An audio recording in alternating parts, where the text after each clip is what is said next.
It's all going to be great. I am sure of it. I'm sure of it. Don't you dare rebel.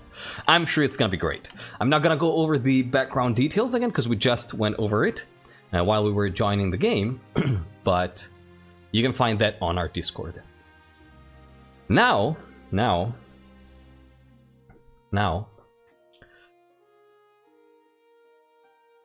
I would say let's start with the coronation. As always, start with the coronation. Let's do the coronation event, and then I have a little something to show you.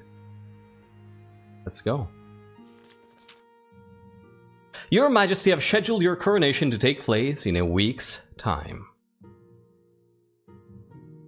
Why the hurry? To delay any longer would make the nobles restless, and when nobles get restless, they take their daggers and look for the nearest back. Very well, then what must I do? As is tradition, the council will decide what happens at your coronation. Let's get this over with then. Shall we call the nobles in? Dear nobles of the land. Dear nobles of the land. This is your first vote of the dynasty. Go ahead. What do we want to do here? Outdo the traditions? No.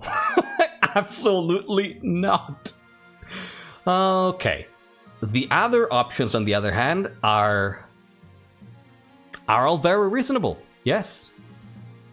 I think tradition is important. I think the 9th is important. I think this could be okay. It's up to you. You do your thing. You decide. Nobles of the council, please go ahead and vote.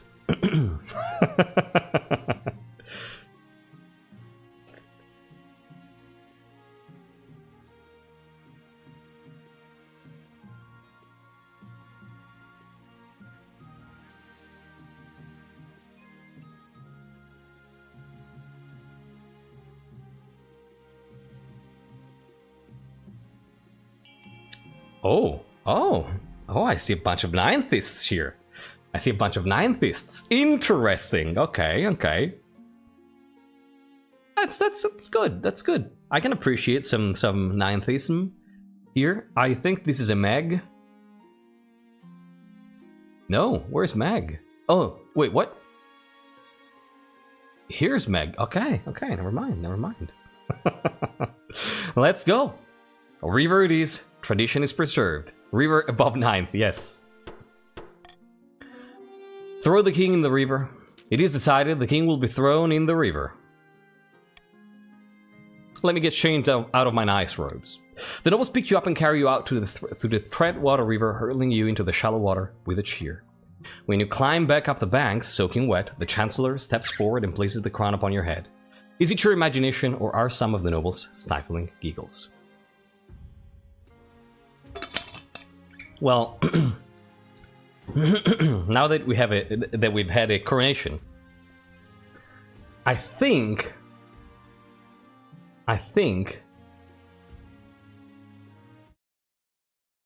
that I can share with you a little something here.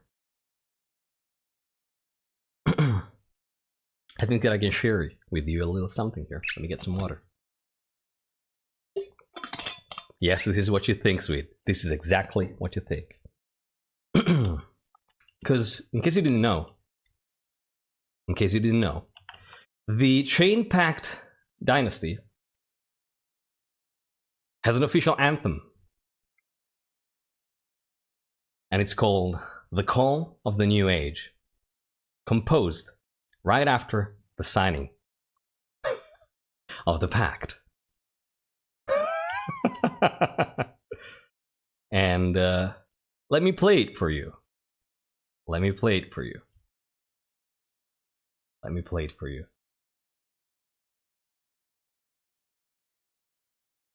Here we go. In the halls of our forebears. Oh God! Oh no! Go God! Oh go! Sorry. Let's do that again. I didn't have the lyrics. There.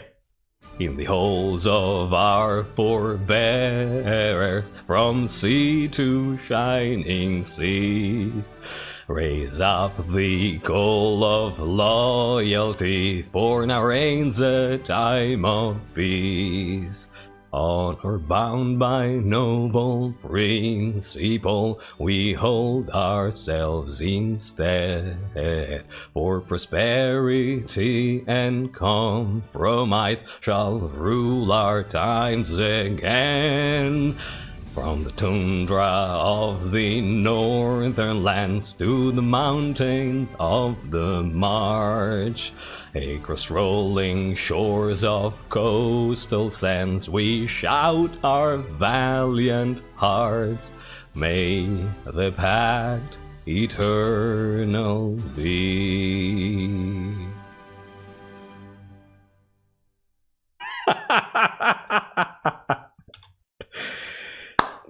That is the official Chain Pact Dynasty anthem. Welcome to the Chain Pact Dynasty. This, by the way, I don't want to take credit for this, but this was written by the Honest Swede. This was written by the Honest Swede.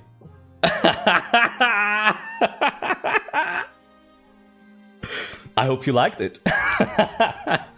This is the kind of stuff we do for lore around here and for RP. This was written by the Honest Swede, and Honest Swede, I invite you to post this somewhere now that it's out in the open.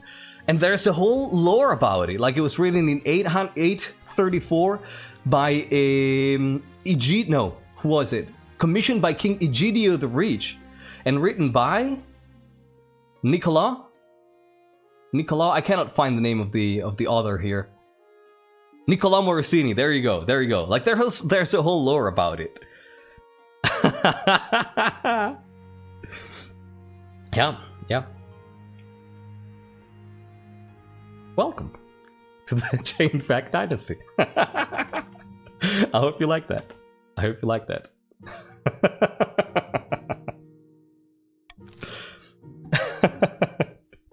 Actually, I started playing and then I accidentally scrolled away from the lyrics with my mouse. That's why I needed the restart. Like, I alt-tapped and then I scrolled away.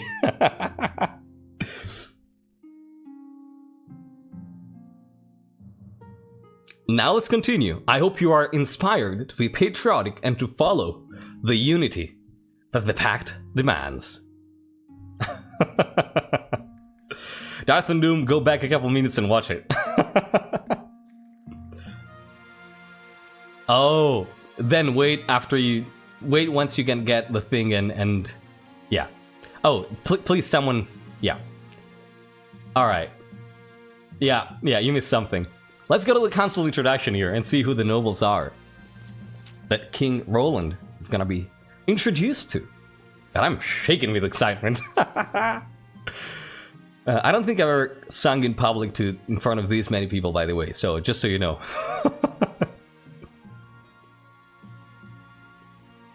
Can you post the link to it? The music is a national anthem. It's the national anthem of Andorra, I think. And the lyrics are from the Honest Swede, and I invite Honest Swede to post it somewhere in Kingdom Lore. So you probably can find it on the Discord. Karaoke stream when? I don't know. We'll have to talk about it. That might be like a long-term goal, but awesome. Monster Man, yeah, sure. God, that was great. I've been waiting for like 10 days to do this. There you are. A youngster chief. Yeah, thank you. Now that you're king, your first duty is to meet with the Council of Nobles. Worth it, right? I have half a mind to sing it it gave me such energy now that I have half a mind to sing it every time at the start of every episode now for as long as the pact stands. Your nobles hail from all across the kingdom, the wintry north, the wealthy coast, and of course, the bleak march. Let us introduce ourselves to the chiefs of the coast, the north. Do it. Why not? Northwind, hello. Good luck in the days ahead, your greatness. You'll need it dealing with us a lot. And I kind of want to say that Northwind, if you don't... you probably... I think the previous monarch was probably from your family or something. You know? I like this idea.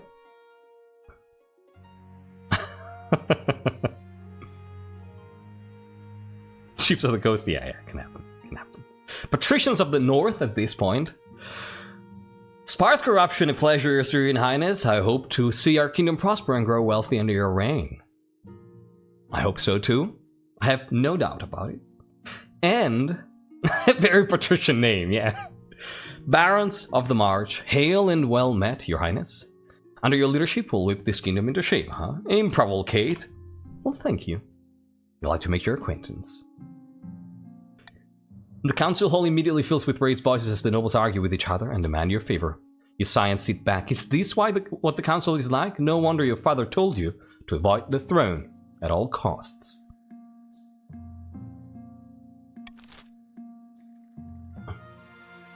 You will need it. Yeah, I think so. Oh, bug. We got our first bug of the night. Let me fix it. Oh no. Oh yes. Boom! With the power of the Pact, I squashed the bug. Just a little, just a smidge, just a pinch.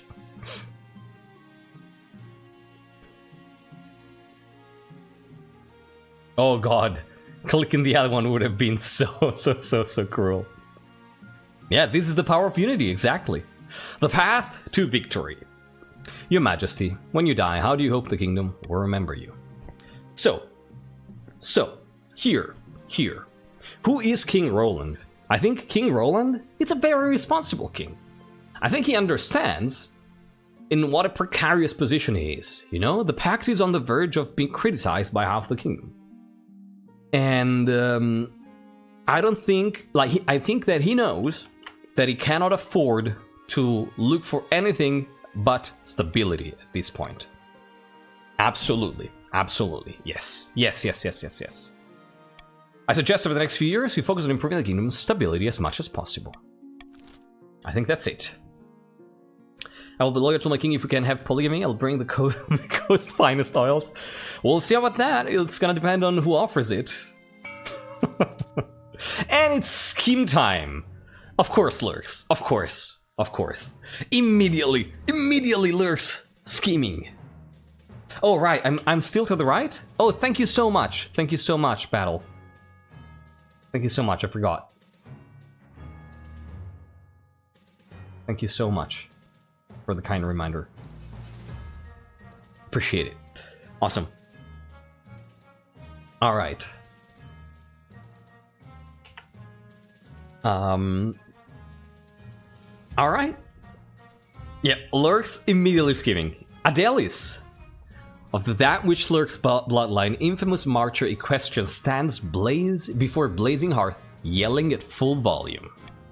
When have the barons of the march backed down from it? I don't know why that was kind of like Arnold. When have the barons of the march backed down from a fight? Never! I know you'll do whatever it takes to put me, your rightful monarch, on the throne. I know you wanted to. Maybe this is the black sheep of the family, you know? Like the person that you're, like, maybe you... Like, they come from a family of loyalists, and they're like, nope, fuck all that. I'll be back. Yeah, exactly. Hi, Pasnik. Barons of the March, how do you want to try to overthrow King Roland? With sorcery, asking for the help of a wizard, raising authority, trying to find a doppelganger, trying to lower your own defiance, or through intimidation, trying to raise stability? What do you want to do here? I need to hear a Scottish accent.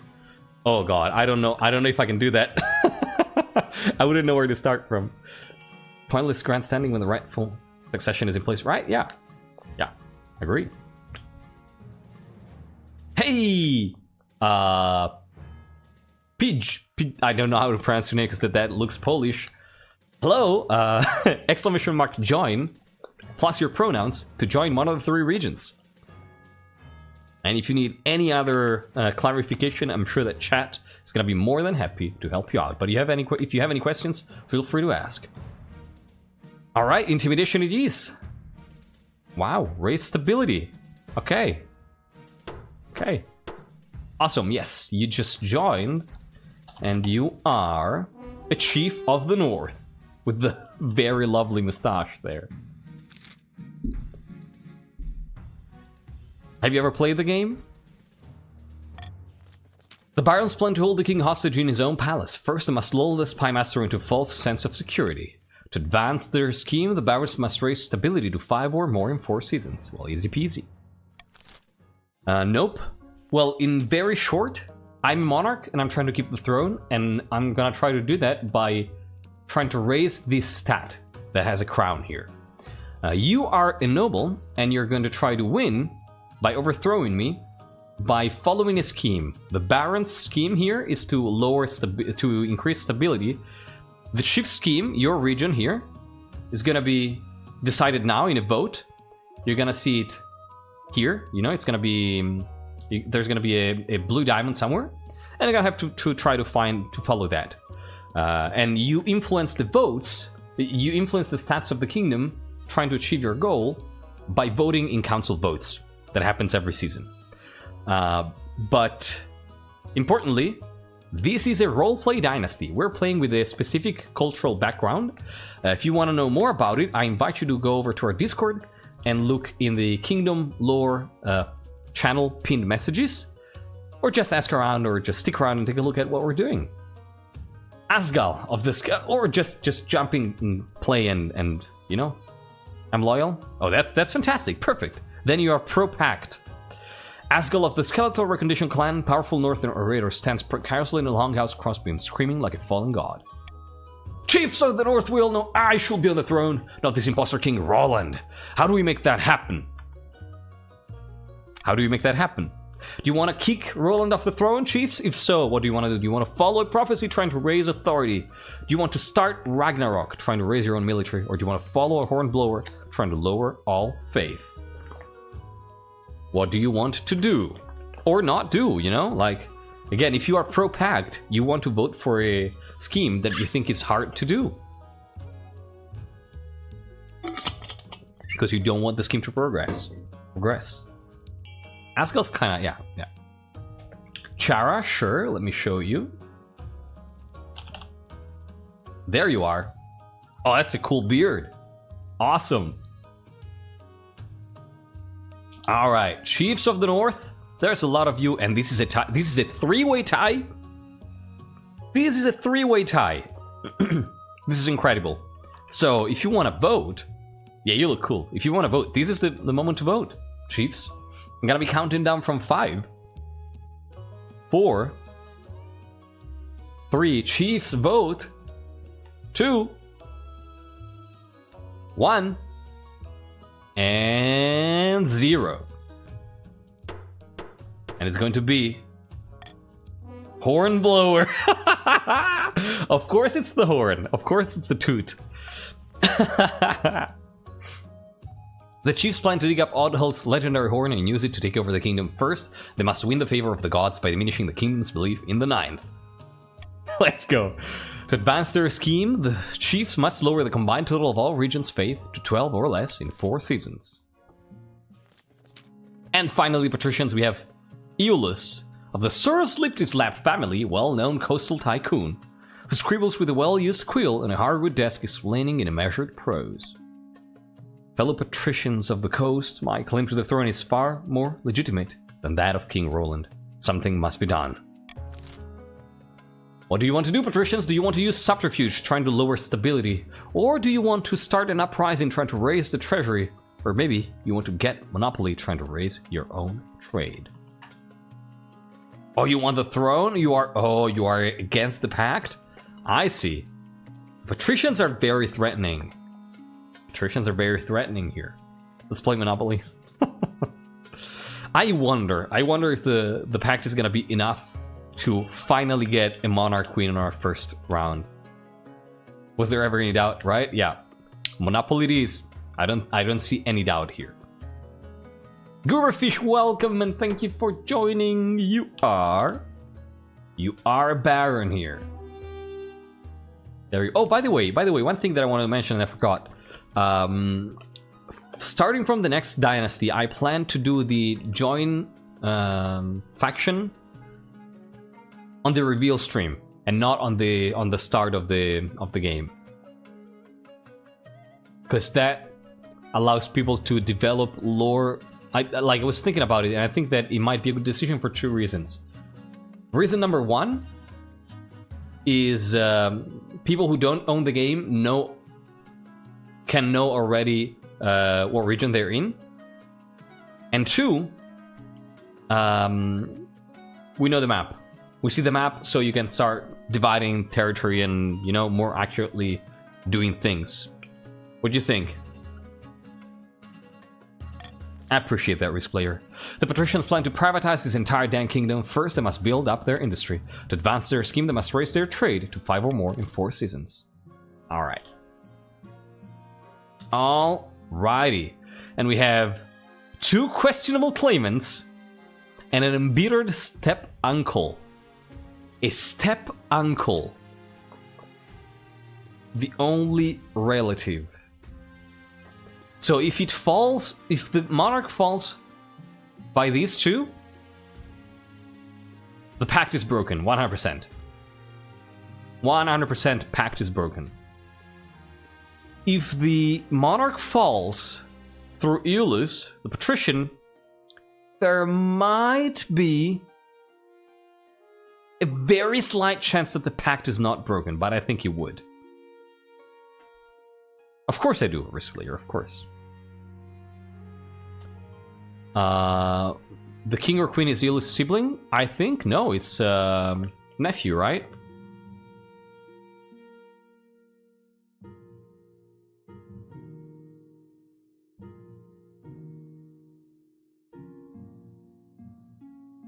Yeah. Alright, let's go. Laws of the land. Neat.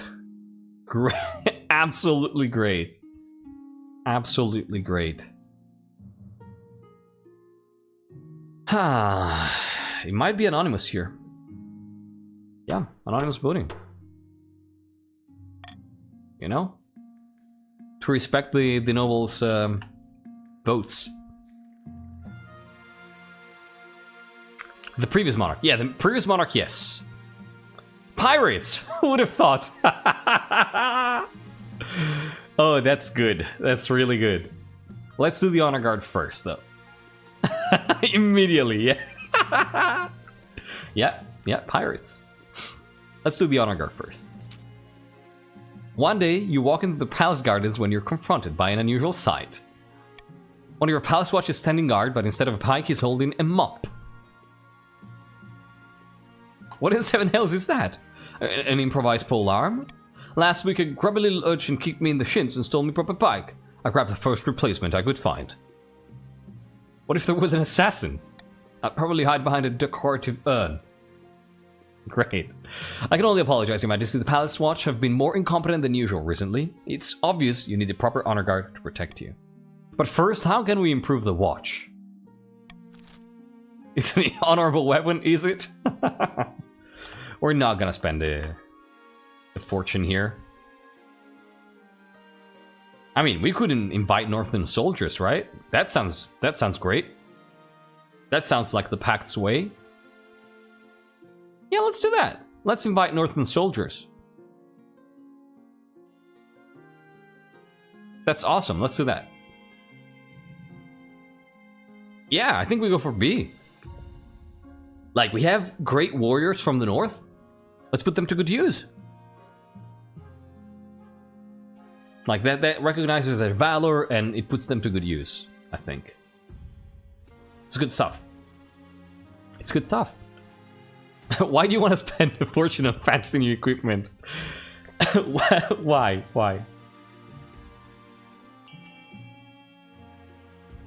Plus you will be having our honor guard anyway. True, yeah.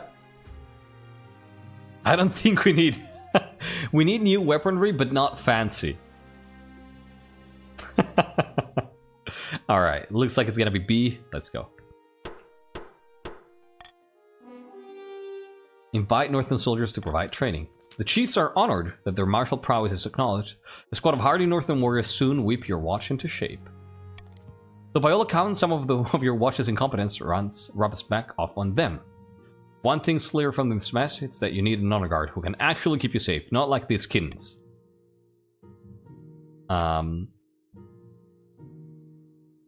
Think carefully, Your Majesty, this guard's loyalties will be divided. Nah, not really. Not really. I've made my decision here.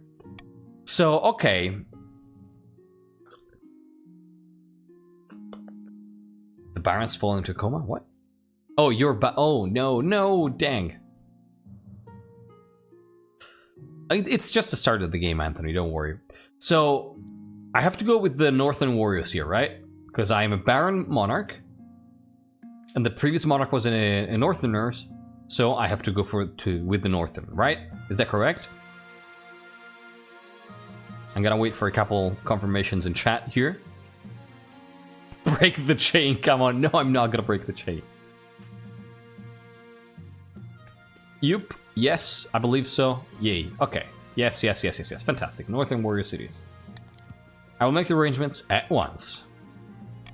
The warrior heroes arrive a few weeks later. They swagger in with big grins and bigger axes, belching and singing and roaring out unsavory jokes.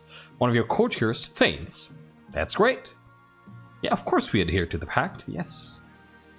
Now let's take care of pirates. That's a great start for the kingdom. Girl Juniper, hello. Yeah, girl. You must do something about the pirates that have been plaguing the coast's ocean trade routes. I lost a whole shipment of fine silks. I am sorry to hear that. And they killed the crew, of course, who won't be cheap to replace. Okay. Oof. Well,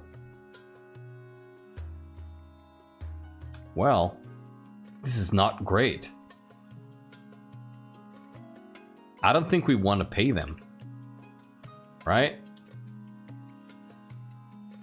Looks like a witch. We take them down, right? We try to patrol. I think it's A, right? I think it's A. I'm going to veto this. God, this is 1800. I mean, I think it's A. I think it's A. Exactly. Like, if we pay them, they're just gonna go back. So, that's not an option. Like, that's gonna be, oh yeah, sure. Now pay us more. Now pay us more. Go away. My dear nobles. My dear nobles. I know that I can trust you. I know that I can trust you. And I know that we, together, will make this kingdom a thriving place in the world. The moment I say, I know that I can trust you, votes for B start rising. 30% is not great, but they're paying themselves. Oh, no problem, Pete. Here. You are. There you are. You're in the game. That's how. Or, if you're on PC, top left, there should be an extension. As an admiral of the coast, I will destroy this pirate menace. I hope you're right, Steel. Let's see how you do. You're very welcome. Order the coast navy to patrol the sea routes. 30% chance. And it's a success! Yes! Yes! The chain Pact Dynasty is off to a good start. It's off to a good start. Yes. Over the next few months, the Patrician Navy systematically hunts down every last pirate ship in the Ghost Sea. Soon enough, the ocean is safe once again. Up and down the coast, dead pirates can be found swinging gently from the trees. Hell yeah. No pirates. Only patrician pirates. Fear the Armada. That's always worked. Yeah, sure. Alright. The best kind of pirates. That's awesome. Now let's deal with some more serious issues. We have crabs. Lord Patrician Katori Blueberry is here to see you, Your Majesty. He wants to sell you, a crab. Do you want to... What? It's the latest trend along the coast, Your Majesty. The patricians have started keeping a species of jeweled crab as a fashionable pet. The creatures are so rare that one can now sell for as much as a mansion. Very well, send him in. Thank you for seeing me, Your Majesty. I know the price is steep, but I assure you, these crabs will only go up in value. Marco Blueberry? Okay. Should I? Handle Gamer, no! Handle Gamer, no! Where are you gonna end up now? Handle. You're Baron! Hope that's what you wanted. How are you doing? King Roland, I, Prospero Van Doom, would like to extend an offer of assistance with your upcoming betrothal. My house has ties to the north, and we can be trusted to find the most suitable partner to share your throne with. While I will understand if you do not accept this offer, owing to my father's impropriety, if you do, I shall come to the capital before the year is out. Of course, why not? That sounds good, yes. Absolutely. Let the sins of the father not fall on the child's head, you know? But come on, surely this is a step too far.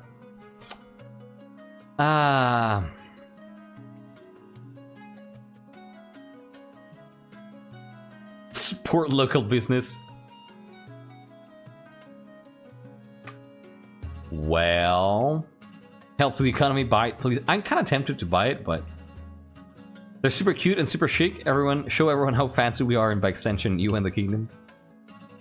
Fantastic. Fantastic, Prospero. Can you eat them? If they lose value, definitely, yeah. You know what? For goodwill. Could show alignment with patrician ways. Don't let him give you crabs, it's too itchy. I'm conflicted here.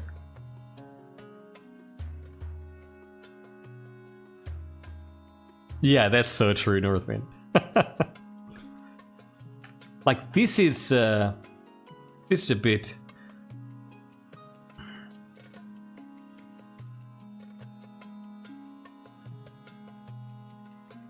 I don't know.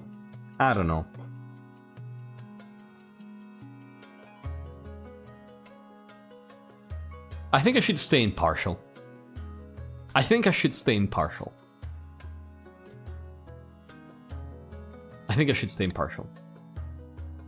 Yeah. It's not really for not wanting to spend money, but more about being impartial. Like, if this is a thing that nobles do among each other, I cannot be, you know... God, coinvolto. I don't know to speak English, but like, dragged into this, you know? Oh, no, I have faith in the coastal market, but I shouldn't be, like, if something happens...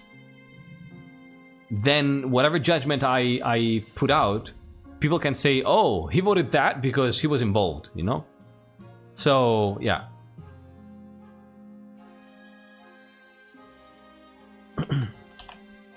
My liege lord, our recent victory against the pirates is all well and good, but our navy has taken a beating. We need additional ships and funding. Yeah, I agree.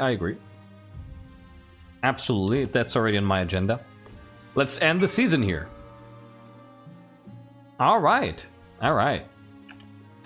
Auction time, everybody. Auction time. Starting in 3, 2, 1. Ding ding. Exclamation mark fund, followed by the letter of the building you want to fund, followed by the amount of money you want to spend. You have to put the possibility, you can build 6 different buildings. The 2 highest funded will be built. Your options are raising stability with A, raising authority with B, raising farming for the chiefs with C, lowering trade for the chiefs with D, raising trade for the patricians with E, lowering faith for the patricians with F. I like to see stats going high and not low. That's something I like, personally. So, you know, if you want to raise some stats, that would be good. Ah, dang it.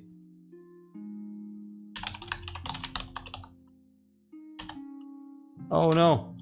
10 seconds left. Welcome, Reaper. 5 seconds left. Vote, fund the thing. Fund the thing. Fantastic. No, not really. Wait, where is farming? Is that the thing? Oh my god, that's amazing. Risk Player and Katori. That's so great. And Aqueduct and Grand Bazaar. That's fantastic. Thank you so much. Kingdom is already getting better. That's great.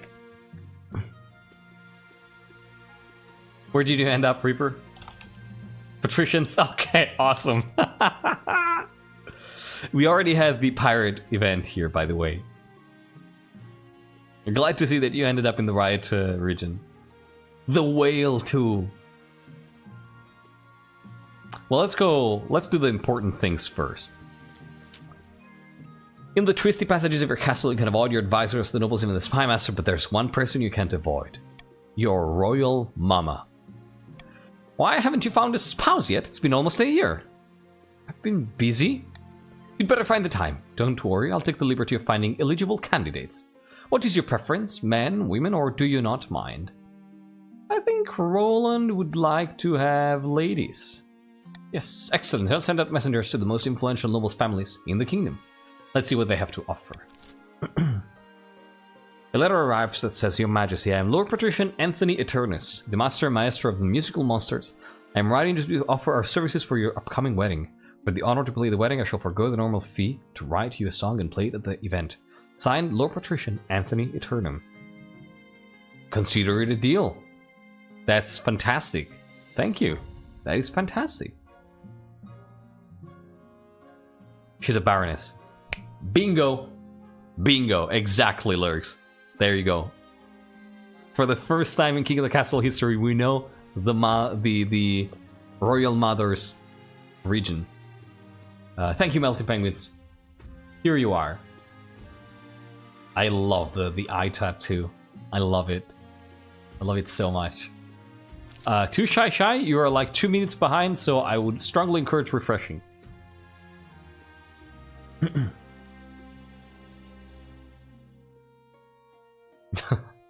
Alright.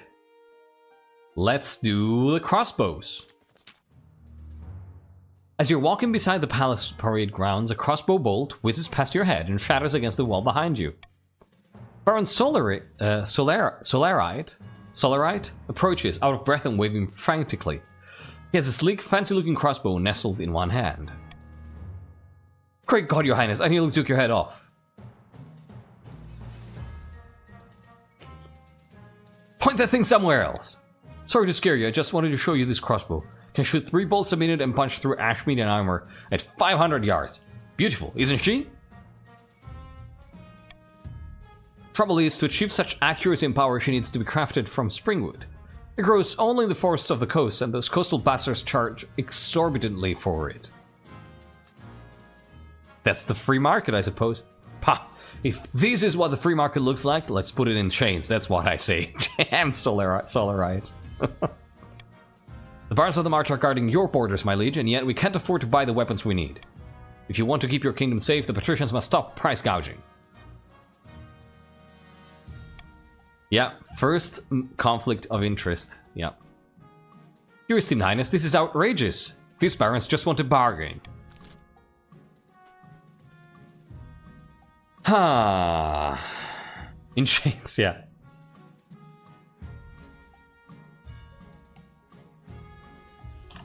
Put a price cap on the sale of springwood.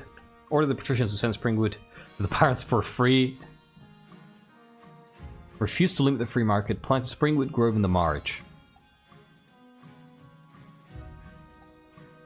Honestly,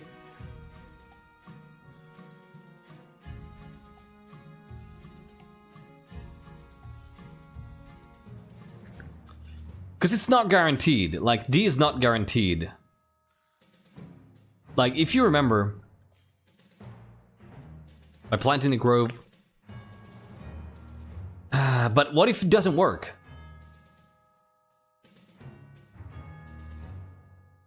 I think a cap on the prices could be beneficial. Like, that's my first idea.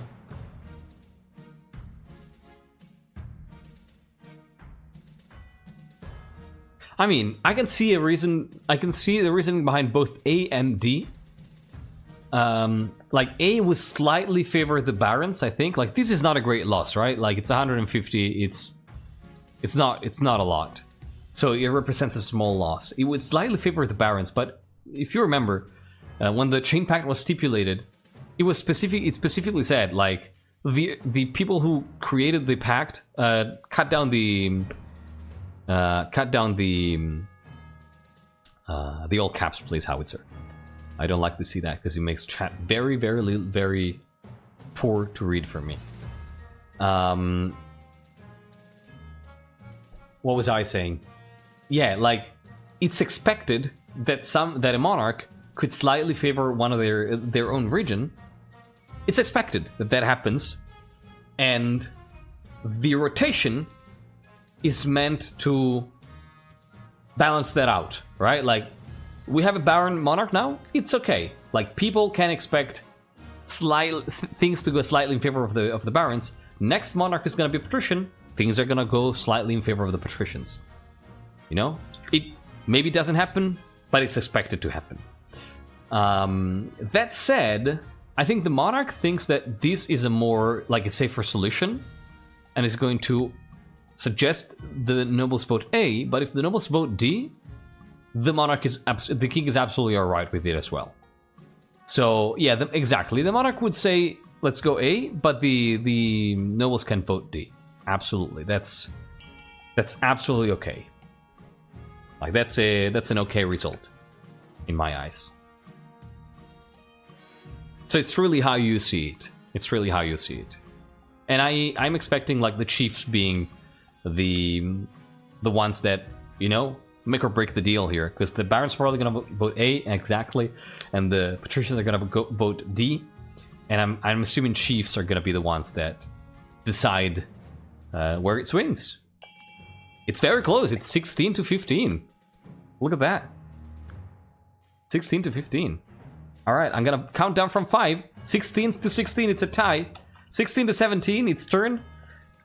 It can be turned again. 16 to 18, incredibly close. I'm gonna be counting down from 5.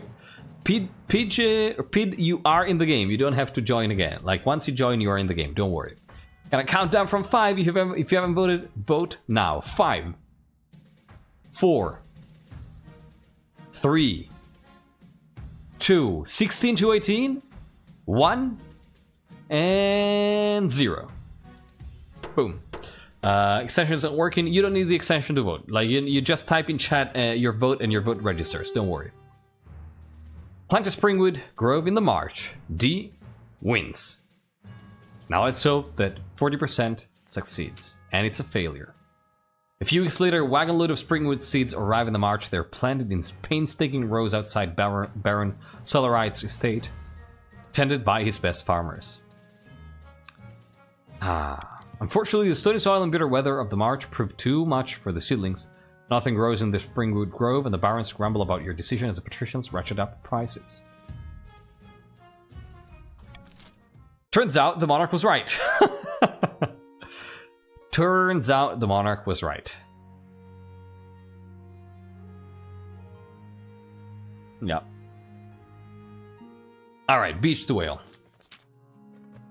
Your Serene Highness, a great big whale washed up on the coast right outside my villa. However, before I could order my servants to harvest its blubber, a fiendful crawled up onto the sand. It begged me for an audience with the king. Tell me you didn't grant the request. Apologies, Your Serene Highness. Anthony, what have you done? What have you done, Anthony?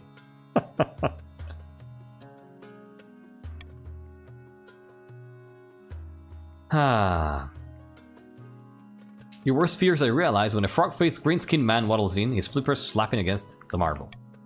Your Majesty, you must not allow... Oh, right. Your Majesty, you must not allow Lord Patrician Anthony to be stolen to kill Sophia. Sophia is a wise and gentle whale, a great fan of theme talk.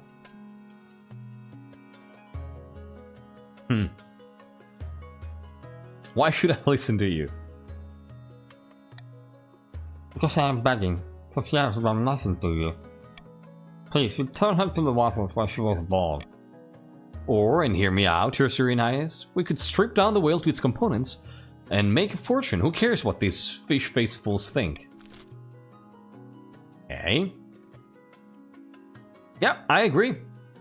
I agree. They aren't part of the kingdom. Yeah, I agree.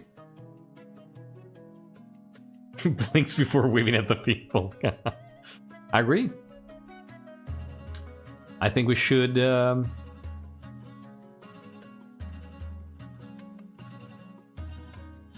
I think we shouldn't return it. I think we should not return it. You think B is great? I'm not gonna veto anything then.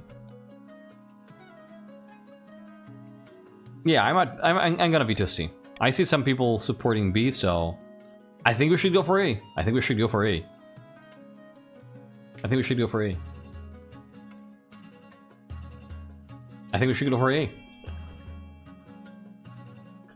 Let's not aggravate the denizens of the sea while our navy is under strength. That's a good point. That's a good point.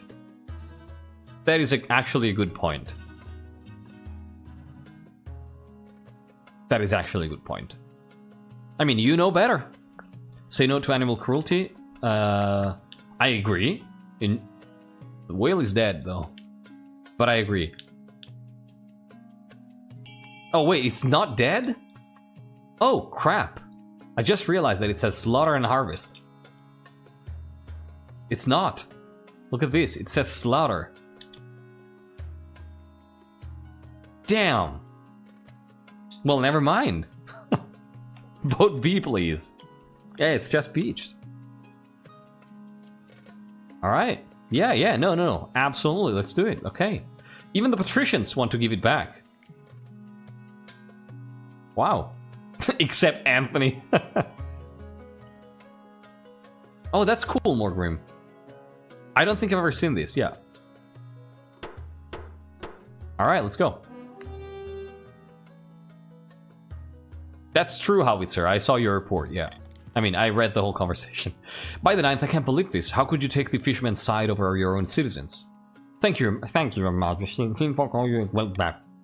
Using a crane and a team of oxen, the great whale is lifted and placed upon wooden rollers. Without ceremony, it is plopped back into the ocean, where it splashes its tail and sprays water in apparent gratitude.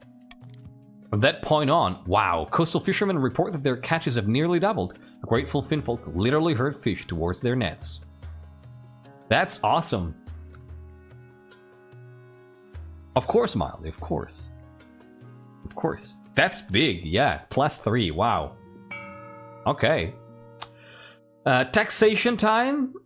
I think we're still doing good, right? I think we're still doing good. Damn, the barons are rich. But dear barons, would you mind? Look at this shit. Would you mind? Would you mind, barons? Helping out. And I'm actually asking here. I mind. Hell yeah, we would mind. Okay. I see a couple of people not being okay with it. Other barons who are pro being taxed or not. No, you wouldn't mind, or no, don't do it. Well, I would mind, but sacrifices must be made sometimes. Okay. In spite of the poor previous investment. True, true. Me like my money, okay. Yeah, that's true. The king has money. I'm gonna wait on it. Confirm tax. Confirm normal tax. What do we get? Avalanche. See, we needed the money. Eligible options and the crab bubble bursts. Who would have thought? Your Majesty, report. Wait, there's a lot of stuff to read. A report to you with the top 3 candidates I've identified. Clan Chara, long-time Pact supporters with a civic mindset, where we would have to turn to cadet branches. Clan Moonsuck's young ladies, a culturist Skal, but Shinner Clan's reputation may be ill-suited for court life. Lastly, Clan Great Wing's candidate is wonderfully well-read. Okay. If you manage to get one of those right, that's amazing.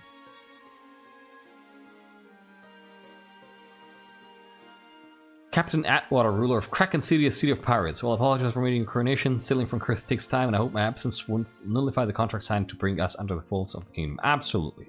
Absolutely. Now you take more of it. That's life. Alright. I appreciate that. It's alright. Let's go with the important stuff. Shall we? Or shall we... Now let's do the other events first. Let's do this first. This sounds pretty urgent to me. A devastating avalanche has buried a mountain village within my domain. There were few survivors. Tips are blocked? What do you mean?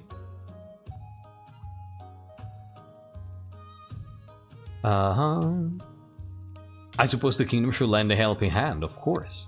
The other nobles are under no obligation to help the north, but surely they will vote with compassion. You mean beats or what? Or through the... Oh, I don't know why. It should work. I don't know why. Let me quickly check. That's very kind of you.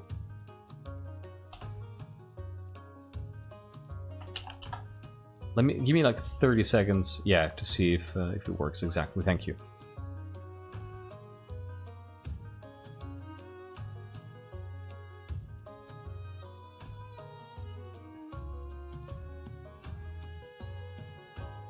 Oh, it works for me.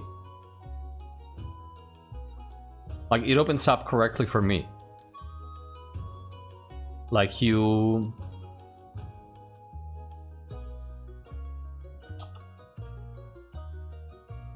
Yeah, it works out correctly for me.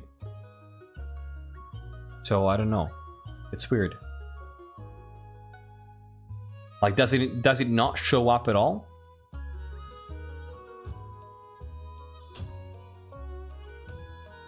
Let me know, let me know. Alright, what are we doing here? Send financial aid. I mean, we should send financial aid here, right? We should send financial aid. In the spirit of the pact. I'm pretty sure we should do that. Like, it's pretty clear to me. Like, you can fill in everything, but then it doesn't let you pay? Is that the problem? Like, it doesn't let you send it? That's weird.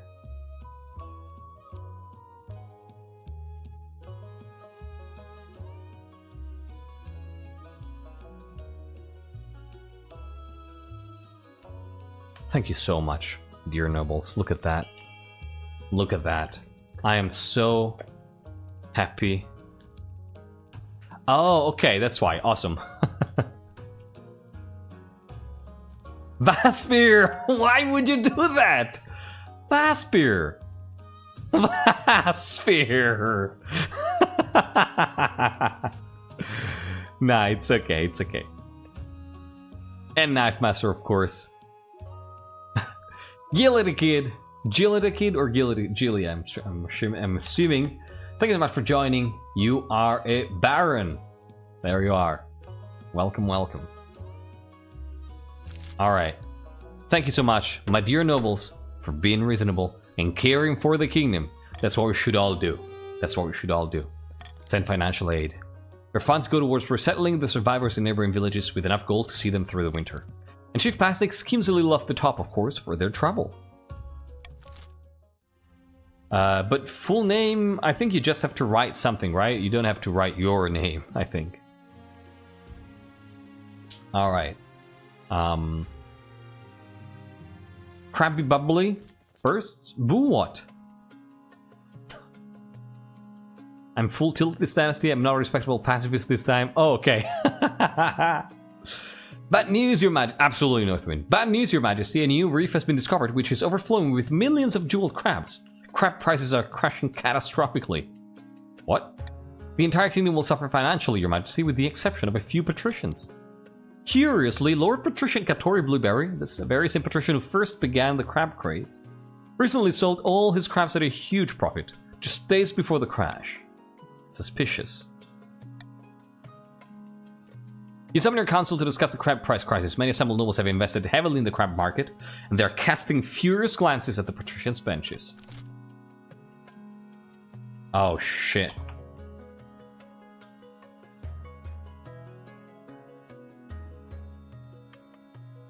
Well,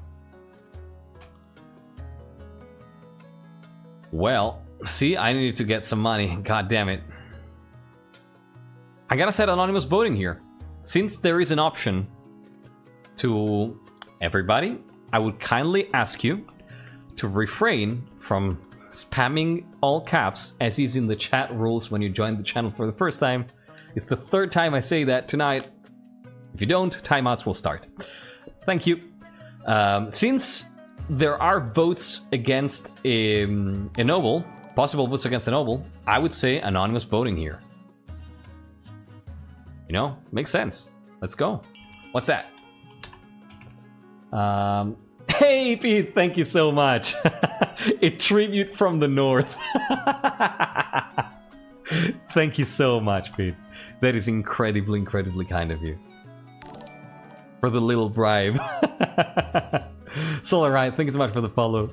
But seriously, Pete, in this moment of my life, you have no idea how much this helps. It helps a lot. Like, every tiny bit matters to me. I'm currently not working and, you know, a bunch of other stuff, so thank you so much. Thank you so much. I really appreciate it. My dear faithful Northerner, have mercy for the North. I'll do my best. Thank you. Alright, looks like the nobles, yeah, didn't take that kindly. Discounts on our spring. Your soldiers storm Lord Patrician Gattori Blueberry's opulent mansion, arresting him and confiscating his ill-gotten crab gold. The trial will be held as soon as possible. Oh, wait, what? This is confiscated to the treasury? Okay, I didn't know. Outraged patricians protest that your actions are illegal and make a mockery of the law. Don't they know you're the king? I mean, these, if I can, I'm gonna put them into help in some other way. Thanks again, Pete. Eligible options.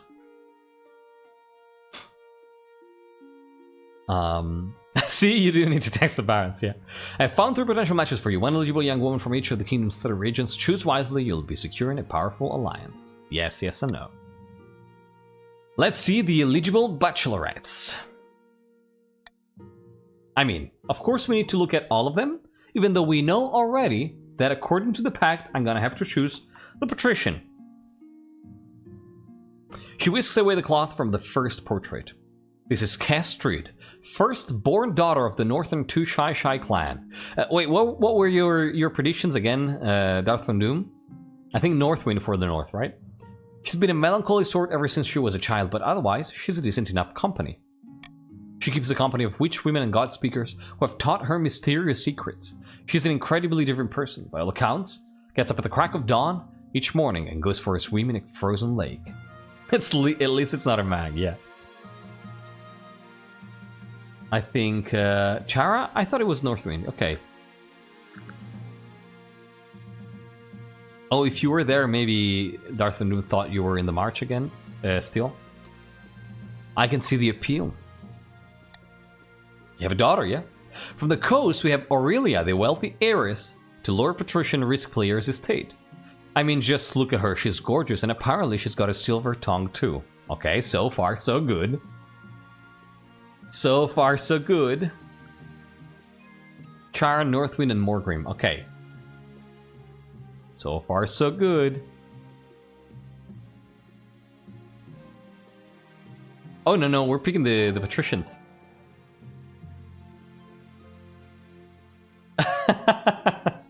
Death penalty?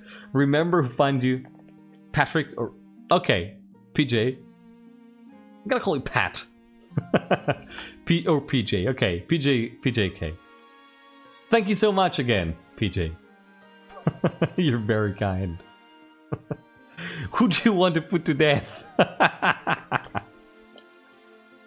Yeah, I was a little confused, Darth Van Doom. Thank you so much, PJ. I really appreciate it. So all the patricians. The pact prohibits me from doing that. And apparently she's got a silver tongue too. Let me make something clear.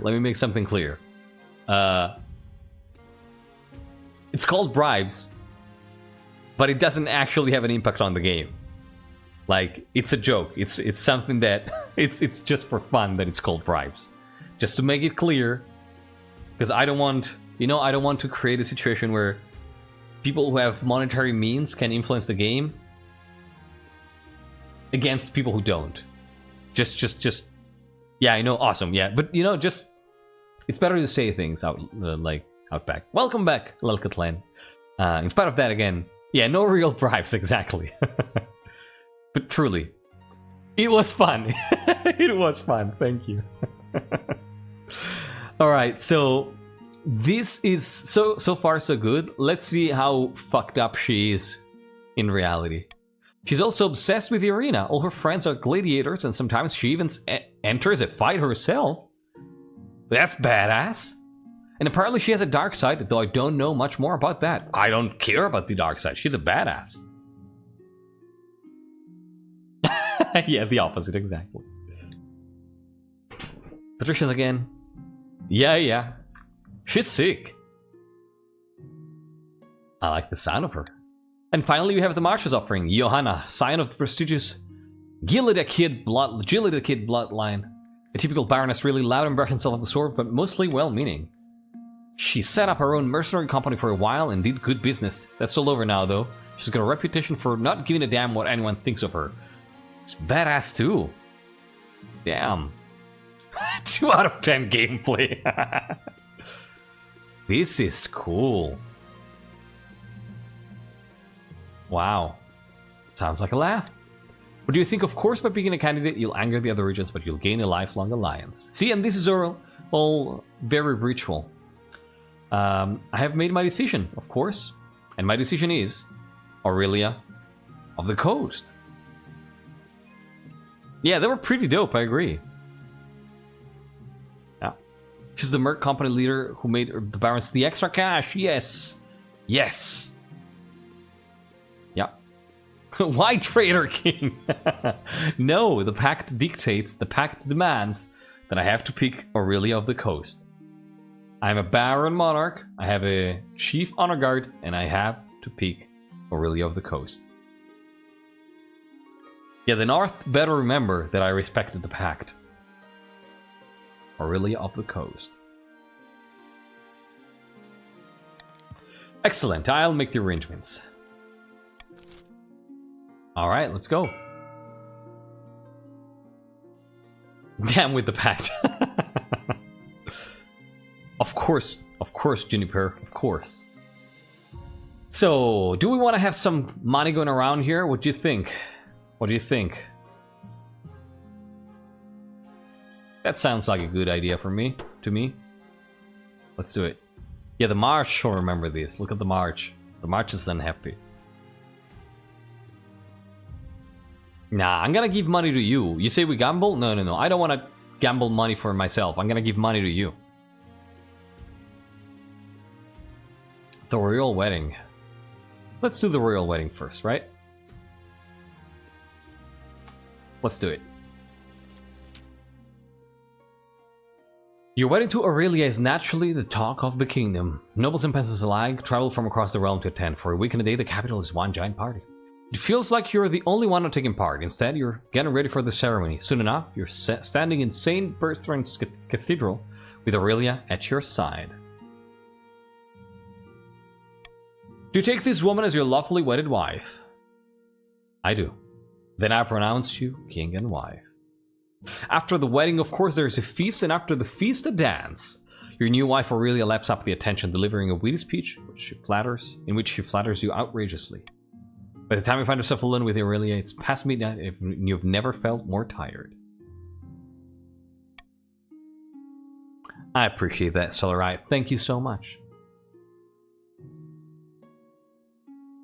What? Patrician scam? What? No. Who's talking about Patrician scam? No.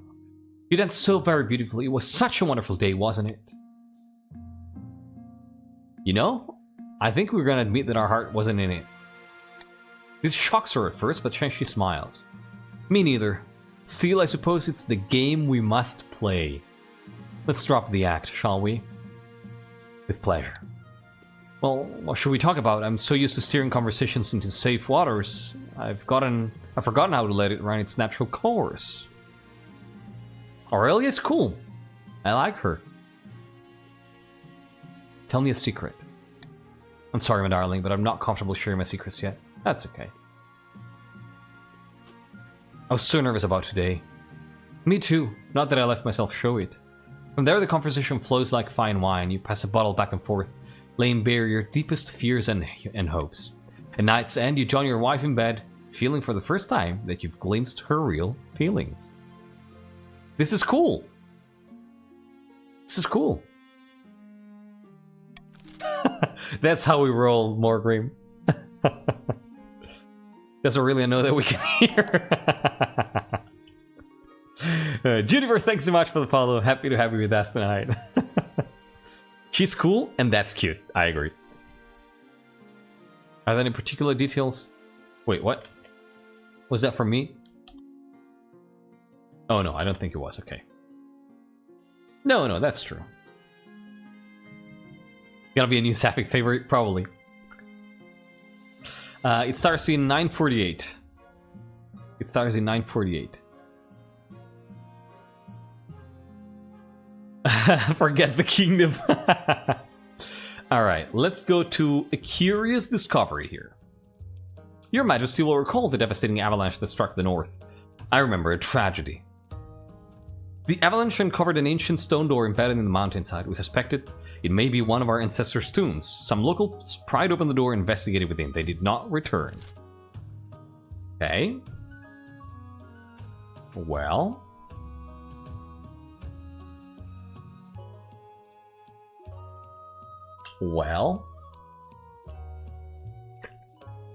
I think it's okay, right? Like, I think it's okay.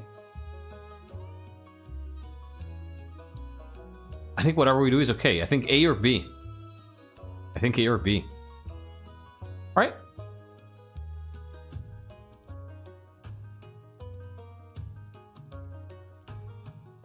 Yep. I think A or B.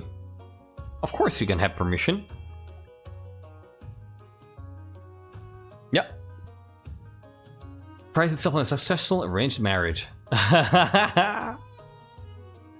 Of course, you can, if you want, you can learn from it. Absolutely. Chiefs, I'd like to hear what you think about it too.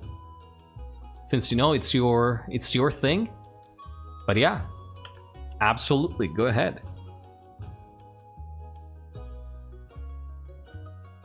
Playing a smart asshole noble means you want them scholars. Alright, looks like it's gonna be B. We're gonna send the scholars. Hell yeah, we'll do it. Alright. A team of scholars are sent forth to investigate, accompanied by a few officers of the watch to ensure their safety. We hope to hear back from them soon. Fantastic. Fantastic. Northern traditions means A. Yeah, that makes sense. That makes sense. And a spot of heresy. What happened? What did you do now? Your Majesty, I'm stunned, outraged, and incensed. I've been summoned to trial by the Inquisition on some nonsense fabricated charge. They're saying a group of church missionaries went missing near my lands. The weather's cold around there, anything could have happened to them. No one dares defend me on their own. They're too scared of the High Inquisitor. The trial is set, but the Council must intervene, Your Highness. I mean, though she remains silent, the Council is keenly aware of the High Inquisitor's steely gaze from across the chamber.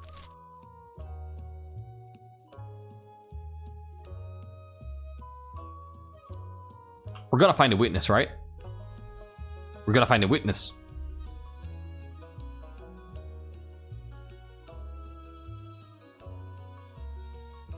Right?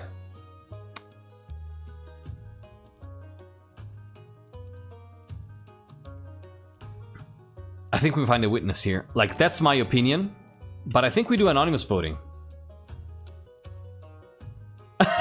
PJ, there is no heresy in the north. The patricians are lying. Thank you so much again, PJ. I love how it's like a quiet messenger who just, you know, bribes their way into the palace just to whisper things in my ears. Like, hey, king, hey, psst, hey.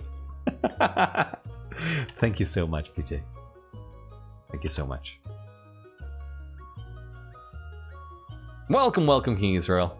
Missed a bunch. Our marriage, for instance. So I think that I like this trend of when there's accusation on a specific noble, going anonymous. I think it's A, but I'm gonna grant anonymity here. Like, they have not broken the pact yet.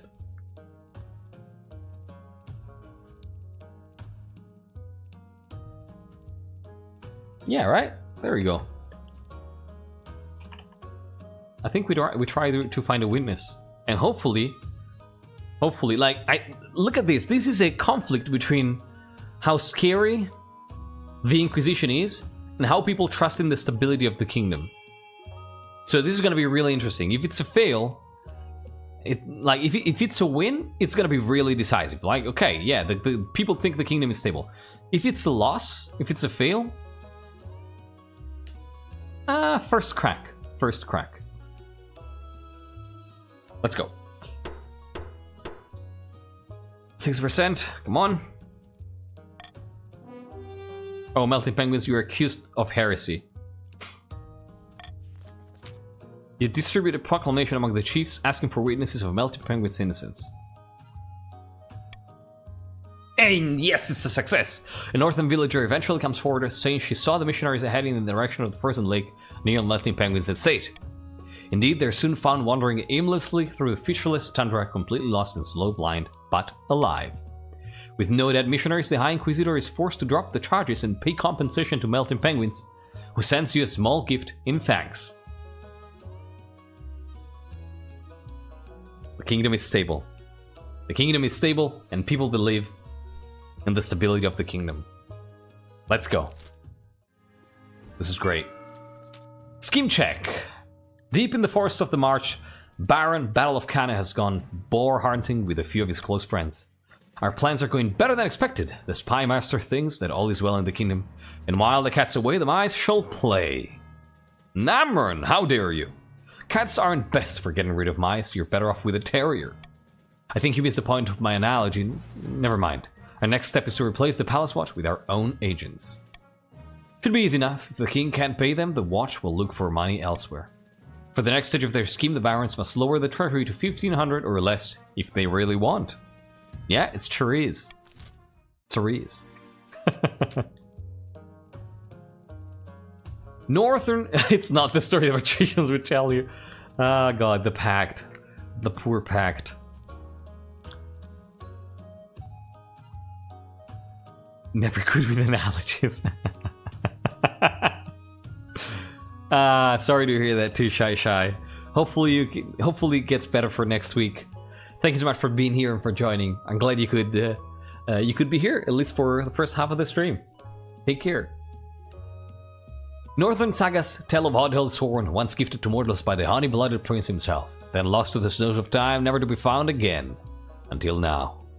I have it! Kiwi! How dare you! Oddhild has spoken! Last night during the storm I beseeched the drunken vessel himself, and lo did lightning strike the earth far to the north. That is where we will find the horn.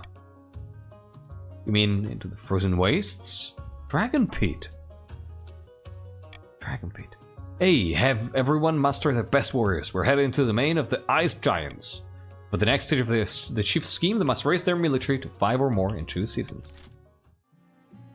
Alright.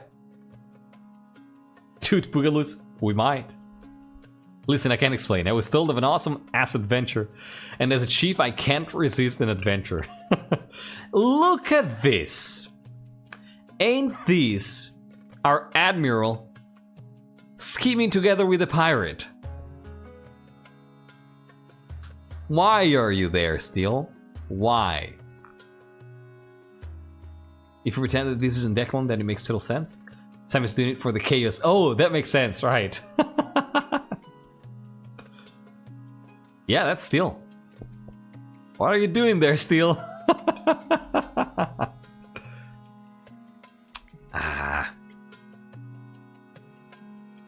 In a dingy seaside tavern, two patricians of the coast meet to plot their latest scheme.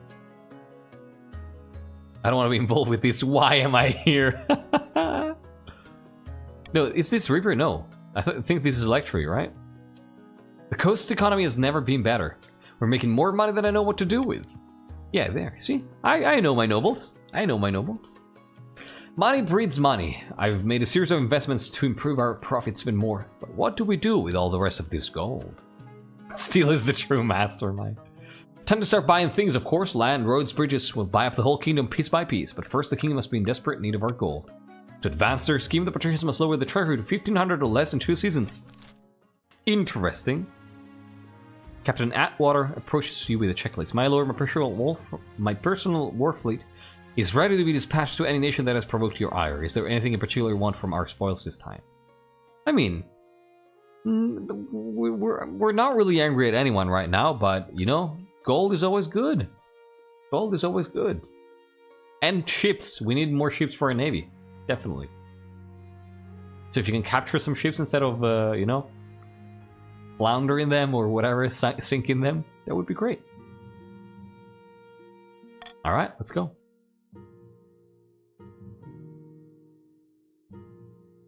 Yeah, steel makes good ships, that's true. The Crab Trial, the Call of the Arena, and the Scholar's Return. Let's go with the Scholar's Return. Bizarre news from the Tomb of the North, Your Majesty. The scholars of Quail University have finished their excavation. Inside, they made contact with an army of warriors made entirely from ice. The frozen soldiers declared their loyalty to King Bjarnulf and asked to be taken to him. Is this a joke? No, Your Majesty, I'm as baffled as you are. King Bjarnulf died 400 years ago. He was a king back when the North was independent. The Ice Warriors have trouble understanding these, though. What do you suggest?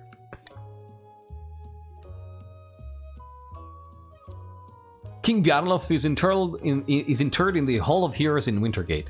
We would take them to see his skeleton. Perhaps that will persuade them he's dead. Oh god, no, they're gonna raise him. They're gonna raise him if we do that, right? I don't think don't answer that. Don't answer that. Oh, that's absolutely wife time, yeah.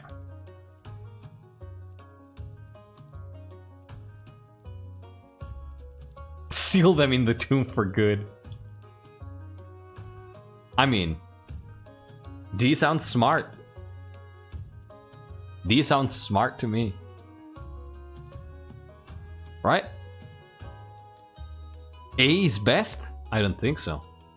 Like, I'm afraid, like, if these warriors came back from a tomb and we take them to a tomb, like, this doesn't sound wise to me.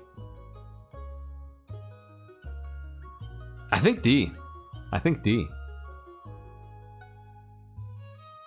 D's just lying? Yeah, who cares? These are ice warriors. I'm actually gonna golden D, yeah. I'm gonna give you a little incentive to tell them that I am King Bjarnulf. Absolutely. Let's try to take this opportunity. Absolutely. Like, taking them apart, I have a feeling they might pose resistance to that, so no. Awesome. Yeah, you get free money if you vote D, so, you know, you do your thing, but keep in mind that you get 500 free gold voting D. I'm gonna count down from 5, 4, 3, 2, and 1, and 0. Alright, let's go. When the Ice Warriors are told that their ancient king Bjarnulf still rules the kingdom, they accept it without question. They offer to serve the local northern chiefs as shock troops. They are powerful, dangerous warriors. You know? You know? Doesn't sound bad. Right? Doesn't sound half as bad.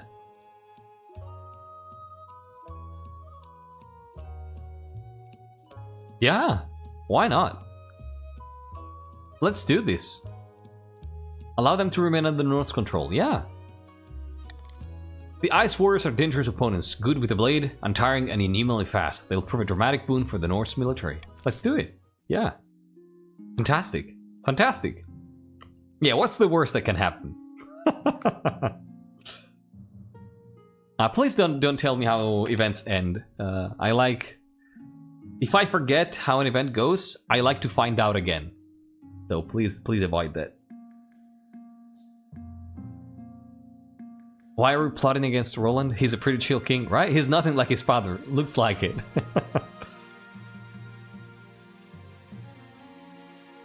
I appreciate that, PJ. I appreciate that. Of course, you're very welcome. The crab trial sounds pretty important. After months of delay, Lord Patrician Katori Blueberry is finally due to stand trial for his crab-related market manipulation. You stand accused of perpetrating fraud and tricking hundreds into buying expensive crabs. How do you plead? I am guilty only of making money, so I broke a few laws along the way. Is that a crime? Yes, obviously. I pronounce you guilty as charged, and your fate will be decided by the king. I mean... yes, literally, yes.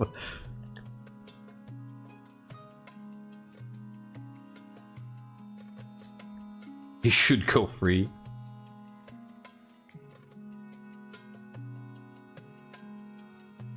Yeah, not very smart, right, Vaspir?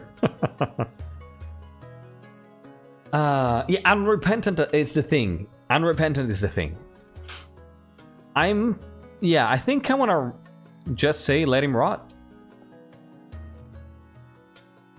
And like, think about it. Think about it. Think about it. I don't think I wanna kill him, for the reason that, you know, that's probably like, if you break the pact, oh yeah, you get death. You get death.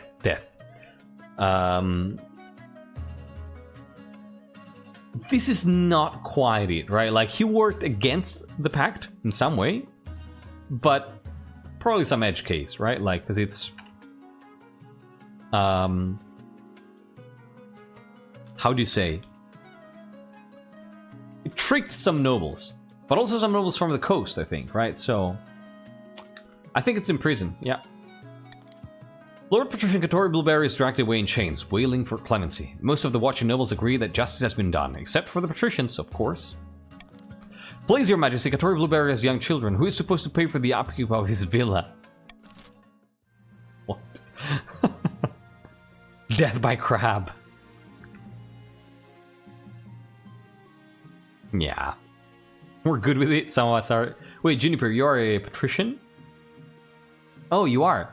In case you didn't know, it's customary in the King of the Castle community to change your chat color into that of your region, because it makes it a little easier to read and figure out where everybody stands. You don't have to do it though. I'm just saying it in case you didn't know. How do you do that? In next to the chat box, right to the left, there is a small icon. You can click on that, and there should be chat appearance as one of the options. My lord, such corruption influences should be rooted out and removed entirely. Applaud you and imprison them. Right, like that. That seemed only right. Awesome. Yeah, you did it. Thank you. That's great. Awesome. You're green now. Roland, I have something I need to discuss with you. I've been honing my combat skills in the practice yard, but I long to experience the real thing. The arena in my hometown is looking for volunteers. May I heed the call? Aurelia, we need an heir. Aurelia, we need an heir. Hang him, I saw him with your wife. PJ!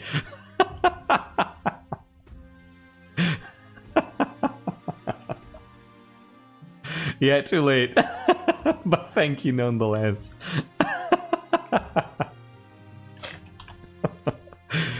Oh god. I imagine the usual messenger who just bribes their way in the castle and arrives just after the trial. Your Majesty, you should do this. And they're like, it's over. Thank you. Thank you, truly. So... But we also have also need a girl also can play in the arena. Yeah.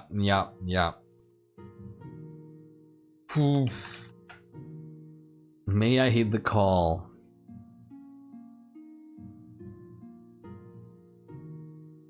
Who would you be fighting? Mostly wild animals like bulls or lions. But if I impress, who knows? Maybe I'd get to fight an arena legend like the Adder or Haraya the Bulwark. Not to worry, fights against gladiators are only the first blood, of course. Okay. Okay.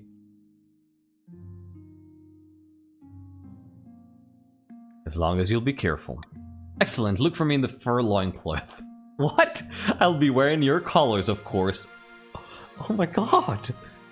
Oh my god! The day of Aurelia's first fight comes quickly. You watch from your booth, and she looks... Well... I mean, I'm a freaking baron. This is hot as hell. This is absolutely hot as hell. Let's be honest. All that fighting in the yard wasn't for nothing after all. Aurelia does well in her first bout, dispatching a wild boar with only a trident. But it's her fight against the lion that everyone's waiting for.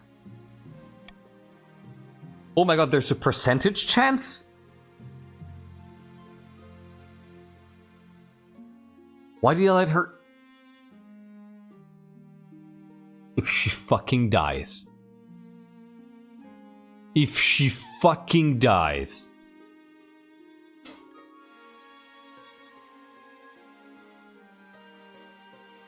Cheer her on.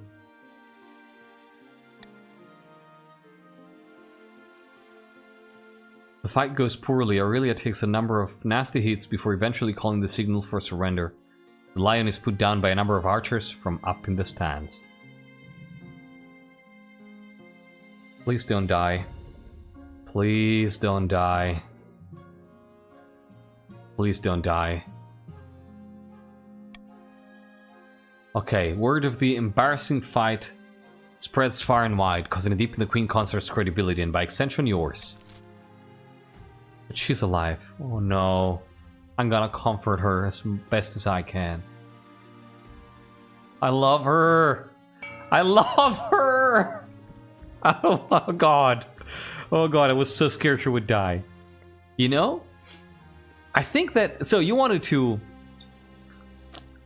have some more Roland and Aurelia story. There you go. Now we have some lore. I think that it started, of course, as an arranged marriage, right? So there was nothing there, but they quickly managed to... Yeah, you missed that, Marley. Dragon Pit, you have 1250 gold. So yeah, it's the main plot, right? So let me tell you how it goes. So at first it's an arranged marriage, so there's nothing there, but pretty quickly they manage to open up a little, and I think that they get closer and closer and closer to the point where Aurelia manages, like, feels comfortable enough asking Roland if she can participate into the arena, and Roland agrees reluctantly. And the moment while she's fighting is the moment when he really realizes how much he likes her and how much he cares for her. You know? Like, he cared for her as someone that, you know, you like before that. But the moment he saw her in danger right there, fighting like a real warrior, and then in danger, was the moment where he realized how much he freaking loved her.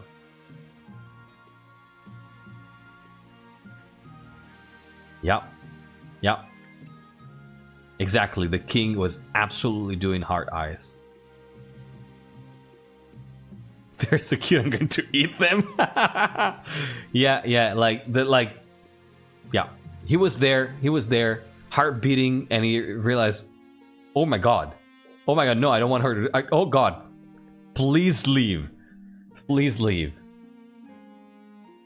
Yeah. Yeah. Alright. Auction time. Let's start.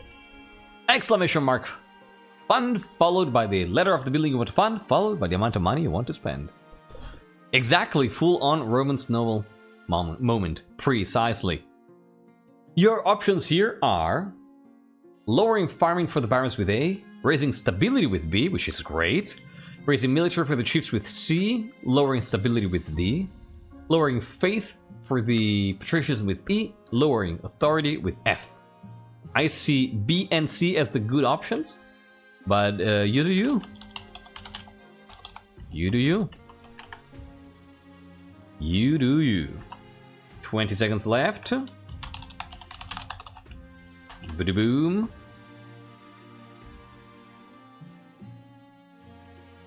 10 seconds left. Come on, vote, vote, vote, vote, vote. Spend money on B. Spend money on B.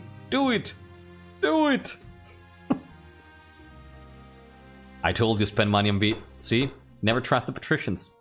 I told you spend money on B. Never trust the patricians.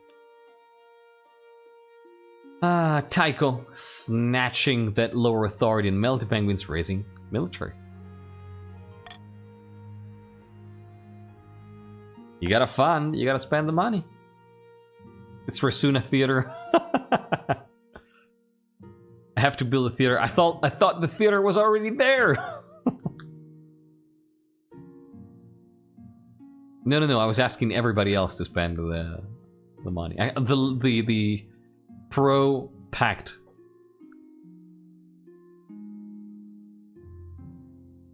We are used to that. No trust. Yeah. So, about your heir.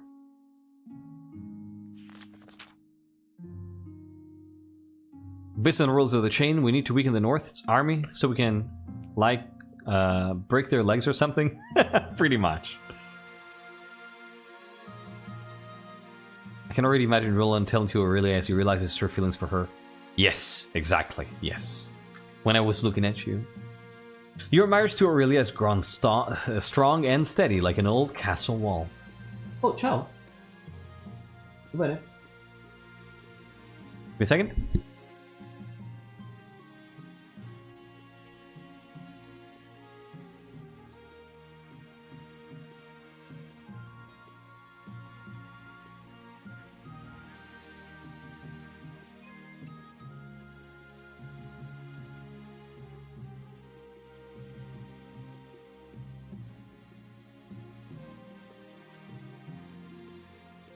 Alright, sorry. Clara's home.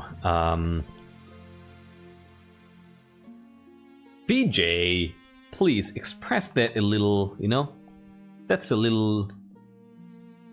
It's a little rude of a way to express what you're saying. You know? I don't approve of that kind of language around here, so I encourage you to moderate it. Yeah, surprise Italian, yeah. Alright. Oh, Anthony, thanks so much for being here. I'm really glad you could spend some time with us and pick your region. Happy to have you. Have a good night.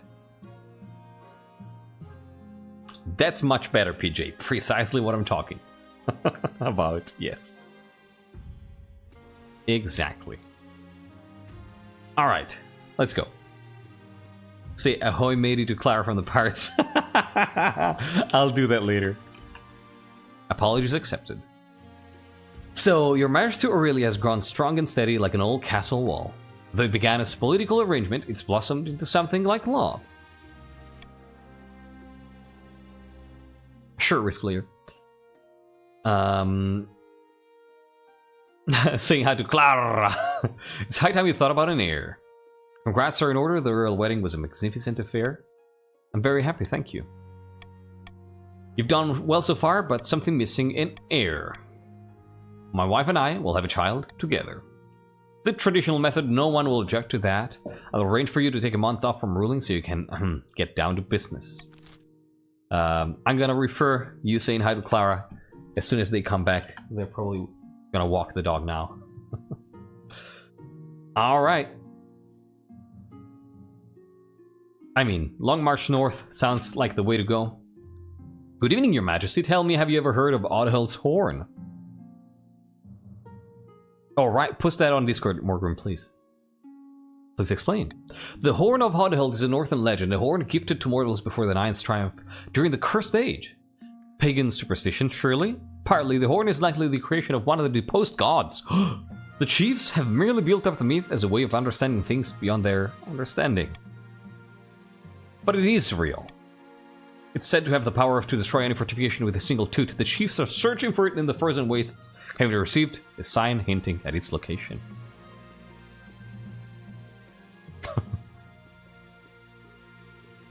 That doesn't sound good. It's not. We'll need to stop them before they retrieve it, if at all possible.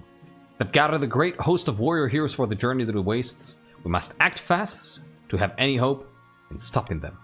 You hastily assemble the council to deal with the chief's military build-up. The chiefs predictably deny everything. Would you deny us our right to protect ourselves from the giants? Bah! Of course. Of course you would say that. Absolute. Oh my god. That's true. That's true, Dragon Pit. That's true. Bah to you. Alright. So... We do B, right? We do B. We do B. Setting the stage for the... And on the first reign, setting the stage for the rest of the dynasty. Whew. It would be B. Please, let's vote B. Please, let's vote B. How dare you? I am upholding the traditions of the Pact, and I'm working for the best of the kingdom. We have had 100 years of peace and stability. I'm not going to allow, I'll do everything I can to avoid this streak of peace and wealth and well-being from being interrupted. And I appreciate the fellow nobles. Vote V? What? Appreciate the fellow nobles of the council who see the reason in what I say. Thank you. Going to have a few calm years without plotting against each other. Right? Right? Armor Jim, hello and welcome. Long time to see. How you doing? No. Ban all public mention of Odhill's Horn. Delay scheme for 1 season. Your ban helps slow the tide of warriors joining the expedition in the north as word of the mythical horn is stifled. It will be some time before the chiefs can set out on their journey north, but the delay is not permanent. The chief's stat goal will not be evaluated until the end of next season. Oh, damn. Abstaining. Your sword and shield? I'm not casting away anything. Glad to hear you're doing well.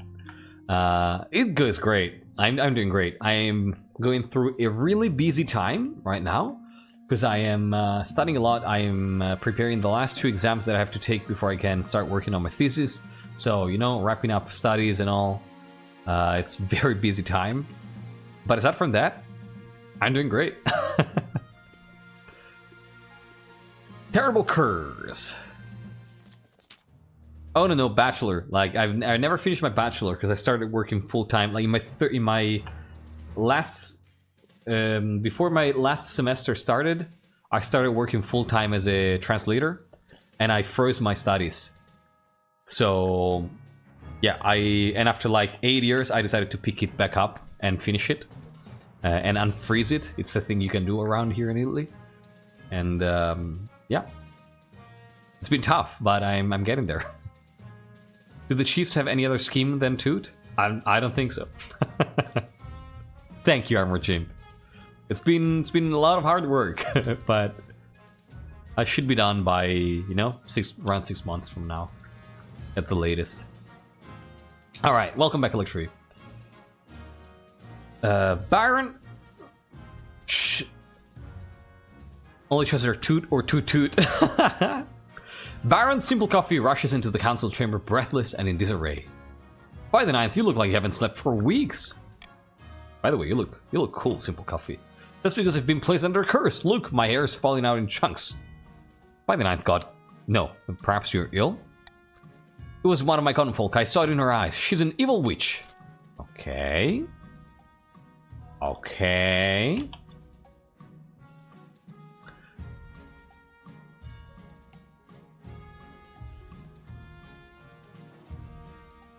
Okay.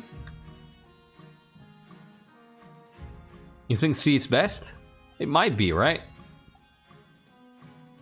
Yeah, and also it encourages, like, inter-regional cooperation. I'm actually gonna do that. I'm gonna give you a little stipend here if you send a Simple Coffee to the coast to relax. Yeah. I'm working on a system I'm using to justify filial kisses with my impromptu pirating sprees. Oh, that's cool. That is cool. I would be happy to host Simple Coffee at my estate. Yeah, then if that passes, I'm going poorly. So if that passes, that's canon. The last time we sent scholars, they died, and accusations need witnesses. Both great points.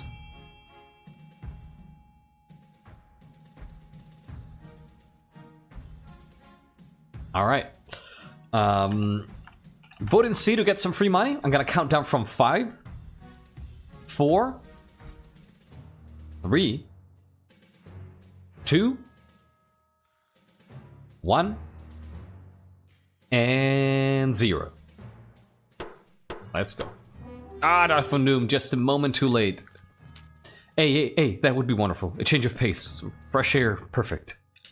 Excellent. Be sure to bring plenty of coin. Oh, you're gonna be hosted by Hesperus, maybe? Or Howitzer.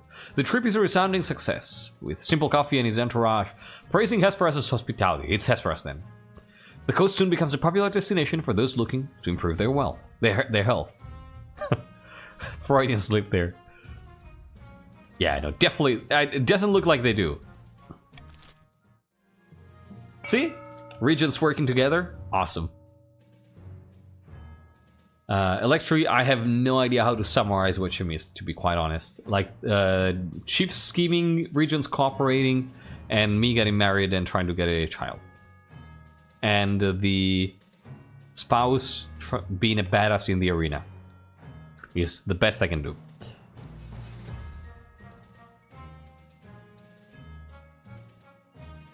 In Soviet Russia, coffee comes up for a quick queue. What? Oh, Hesperus, are you gonna marry Simple Coffee? Somewhere in the March, Baron Battle of Canis sits at a banquet, gnawing on a greasy chicken leg. He and his fellow plotters discuss their scheme between mouthfuls. The Palace Watch won't accept bribes. The treasury is practically overflowing. They don't need our money. And I suppose they ran straight to the spy master to blab about it, too. Damn our luck. Is this the end? The best investments are never profitable to begin with. We'll bide our time and strike again when the king least expects it. They gotta lower the treasury, if you really want to. A badass in the arena, yes. Tycho, thank you so much for being here. Take care and have a great night. I'll see you around next time. Bye. Oh, no, that's how it went, Vaspir. Sitting on a bench outside a sun-bleached villa, two patricians of the coast meet to plot their latest scheme. The thrice cursed king is still refusing to sell us any public land. It makes sense, the treasury is flush with coin right now. Patience, my friend. Let's bide our time until the king's gold runs out. They gotta lower the treasury as well. I remember your wife losing to a lion? That's, yeah. Still a badass for fighting. Still a badass for trying to fight it.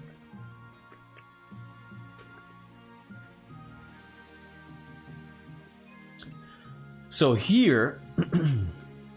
looks like the patricians are really, really rich. Looks like the patricians are really, really rich.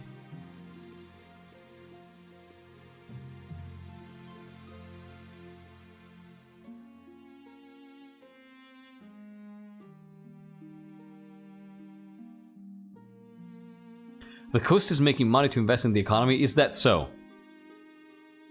Texas? Okay, that's great. Don't take it, please. I don't know. I think it's very funny that I hosted them. We should totally try to study whatever kind of disease they had. That's awesome.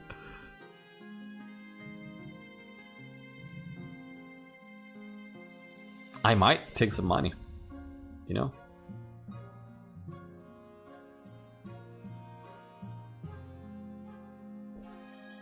Do you mind? To reinvest into the kingdom? Best way to reinvest it into the kingdom is giving it to me right now. Yeah, that's true, that's true. So, you know what? You know what? I think that, as a rule, I think that for now, I'm gonna stick to, if there are nobles who have more money than the monarch, I'm gonna heavy tax. Otherwise not. Yeah. I'm not a guinea pig. Yeah. I see Lelkatlin jumping on into the business.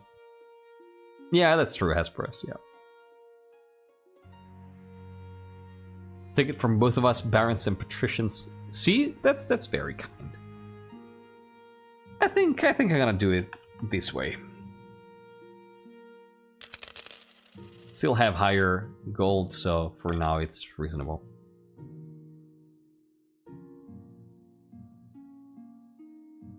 Where's the third one? Oh, wow. Oh, a new baby! And a call for apprentices, and the deceased! Let's go with the deceased. Yeah, March season. The elderly Baroness Frederica, causing many times removed of Baron Miss Fader, died in her sleep last week. She was nearly 90, would you believe? A better end than most of us get. Indeed, your majesty, she stayed at home in the march most of the time enjoying herself, but she could have spent more time on her accounts. She died without a will, and the nobles are scrabbling for her estate. Oh, what's that? Damn, again too late. Admirals have too much money, tax the green. See, that messenger, you gotta give a horse to that messenger, PJ. You gotta give them a horse. You arrived slightly too late. Nonetheless, thanks again for the attempted bribe. Thank you, for real. Thank you.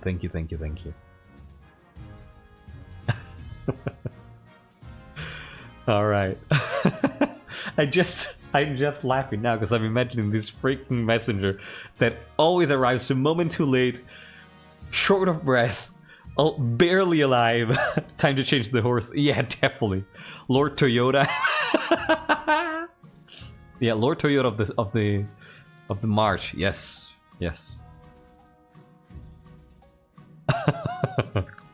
Ford has great Mustangs. Armor Jeep, thank you so much for joining. Let me see where you ended up. Armor Jeep, you are a Chief of the North. Have you ever played the game, by the way? Have you ever played the game? Let me blow my nose while... Give me a second, I need to blow my nose.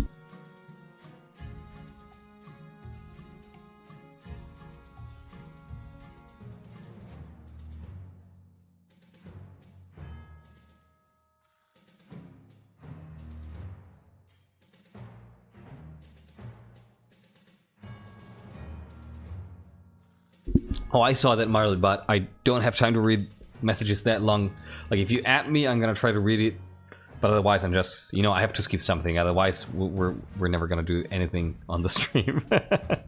Like, for messages that long that are not urgent, I definitely strongly recommend posting them on Discord, because I read everything that get posted there. Nope, I'm winging it. Okay. But yeah, the general idea is I am a monarch and I'm trying to keep the throne, trying to raise the stat that has a little crown, so this one. You are a noble, in your case you're a Chief of the North, so you're trying to dethrone me technically, by following a scheme. Your scheme is this one. Right now you are at stage 2 out of 3 on your scheme, and you need to raise your military, and then once you accomplish this, you're gonna get, at the end of this season, you're gonna get a new stage. That said, we are role-playing tonight, where we started a new role-play dynasty. So there is a little bit of a cultural background that can change the usual win conditions. If you want to read more about it on my Discord, in the Kingdom Lore channel, there is a pinned post that is called Chain Pact Dynasty Background Info. And there you can find everything. Basically, the idea is, in like 30 seconds, the idea is the kingdom has been at peace for 100 years, after being at war for a long, long time, since the Chain Pact was stipulated. And the Chain Pact says that the 3 regions agreed to take turns ruling the kingdom. So now, the current king is a baron. The next monarch is going to be a patrician, because my spouse is a patrician, and the next one after that is going to be chief, and then baron again, and then so on and so forth. So it's technically in everyone's best interest to try to support the monarch, because their time on the throne will come. But there are different opinions, and I encourage you to read the full background lore if you want to, you know, get a better understanding of what we're doing. Alright. Baroness Frederica is my relative, says Mist Vader. I wrote to her at least once a year. Of course the estate should be mine. And if you have any other questions, feel free to ask. And, Noon the Balloon, I haven't seen you, hi. My late great-grandfather used to play backgammon with her. He swore she intended to leave you to our family. By the 9th, that's a pitiful claim. Okay. Okay. God, it's definitely not the peasants. Right? It's definitely not the peasants.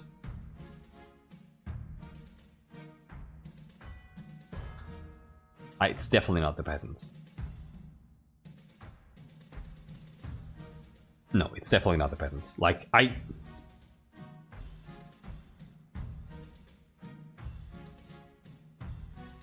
kind of want to give you anonymous voting, you know?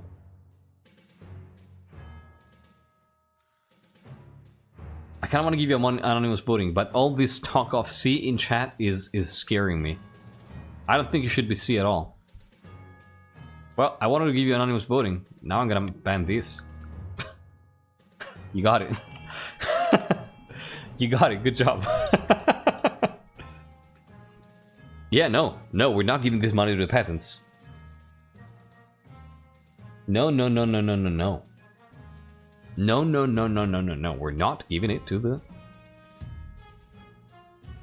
Oh, I love this. Look at that. Baron's going for A, Chief's going for B, Patrician's going for C. For D. That's awesome. Alright, okay. Okay, that's great. That's absolutely great. Oh yeah, I forgot to mention, Armor Jimp. The way you try to pursue your scheme is by influencing the kingdom's stats, and you do that by voting on council sessions, like this. Alright, it looks like it's gonna be a D, yeah. Sweater favors of Liege to keep spies from being banned. What's that? It is time to remember about the North, my liege. You're trying your best here. It's not me, though. By the gods, give me a new master. This poor freaking messenger. I want this to be canon now. Like, I want a name for the messenger. We need a name. Just aim for defiance. Okay, okay. Thank you so much, Vijay. You've been unreasonably kind tonight. Truly, you have no idea how much this helps. Thank you. His name is Bob. No, PJ. PJ can name it. Hangs the messenger with the horse. Well, never mind. We need to name the next one. Alright, let's go. Footlong.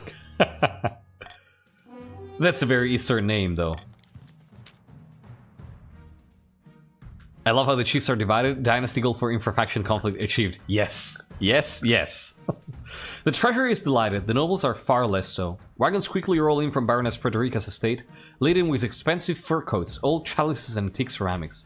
All these new riches crowd with the treasury, but give it a charming atmosphere. Fantastic. I think we can find a way for the horse. A new baby. Vaspir, hey, hail my liege, some fine news for my common folk in the march. A baby has been born on your birthday, bearing a birthmark in the shape of the number 9. A fantastic omen, perhaps we should mark the occasion. Why not? Why the hell not? You know what? Let's send them jewels. Right? This sounds lovely. I'm gonna give you money. I'm gonna give you a little... Yeah, praise the 9. Right? Yeah, let's do that. Let's do that. I'm gonna give you money to vote C and give the parents a bounty of jewels and fine wine. Yeah, there you go. There you go. Let's celebrate. Let's, you know, let's have a merry moment. Patrician is loyal to the monarch as expensive barons, both admirable and serving. Both supports the chain pact and weakens its legitimacy. It's interesting, right? The dynamics. Happy birthday, child in game. I hope they come out to be a good human. Awesome, thank you. Except for lurks and armor gym. I'm gonna count down from 5 here. Vote C to get free money. 4, 3, 2. I know that, Nameron. 1 and 0. Don't name it Roland, however. No? Why not? Why not? We can't trust blindly such heresies. Hooray! Thanks, Your Highness. The common folk will appreciate your generosity. There is another matter. They ask permission to name the baby after you. What do you think, Your Highness? Just a single family. True. Nina? Oh. Oh, that's cool. Nina. Like Nina in Italian, yeah. I mean, right. The more Rolands, the better, I think. Yeah. Deserves a holy name, not a monarch's name. I mean, since it's a monarch's name, it is a holy name. I think the more Rolands, the better. Huzzah! I'll have my housekeeper give them the good news. I think that this was Harald previously and decided to change his name. Baron Vaspir hurries away. The child of the marsh named for you, who knows what sort of person this baby will become. You can only hope you're around to see it. What a nice show of good faith towards the pact, right? That's cool. That's cool.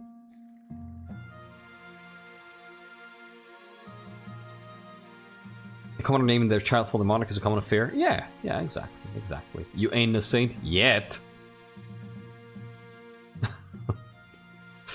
Let's see who wants to be a wizard. MrKaji, hello. Bad news, Your Highness. A meddling wizard has set up shop in Iberwald. I believe it is Brust, the Lord of the Bells. And why is this a problem? Cuts to 20 years later when a questionable claimant shows up named Roland. They've put out a call for new apprentices, which is a rare event. This is a once-in-a-lifetime opportunity for many. Droves of unwashed, glory-seeking peasants from all over the march are lining up for their chance. Not just peasants, I, Lelketlen Hentis, have also decided to apply. The competition will be fierce, but those citizens are no match. I will be the most powerful noble this council has ever seen. Lelketlen? You couldn't put your clothes on if it wasn't for your servant's help. Oh no. We can't let this go ahead, and not only is it a heresy, it presents a clear and dangerous conflict of interest. Well, let's assemble the council then. Now, that's a lot of money. It's a lot of money you have there. Lelketlen? That's a lot of money you have there. Well, since it's deciding on the sorts of a noble, I'm gonna do anonymous voting here. There's nothing conflict here. I'm gonna do anonymous voting. And the decision is up to the council. Unfortunately, I cannot influence it in any other way, but I think it's fair to have it be there. I think B or C are fair. B? Kinda would like B. I mean, the patricians wanted the Chur event to happen, right? So I hope they're voting B. Because that comes up with a high treasury. You know, if you want colonialism, probably should vote for B. Just saying here. Just saying. But probably they don't, or maybe they do, and we cannot see that. Alright. Let's go. 9 to 15. I'm gonna count down from 5, 4, 3, 2, 1, and 0. Yeah, that makes sense. That makes sense how it's here. And I'm just kidding. I'm just, you know. Can I not tickle you with some ideas? It's up to you to roleplay. Yeah, Elector, it's purely symbolic. If you won't let me be an apprentice, I'll take my revenge on all of you somehow. God damn it. Sorry. Cheers, my liege, for not bowing to this power-hungry fool. Now, if you'll excuse me, I must deal with this troublesome wizard. So a noble can't even enter into a years-long blood pact to become an all-powerful demigod without council approval? Whatever happened to so-called freedom?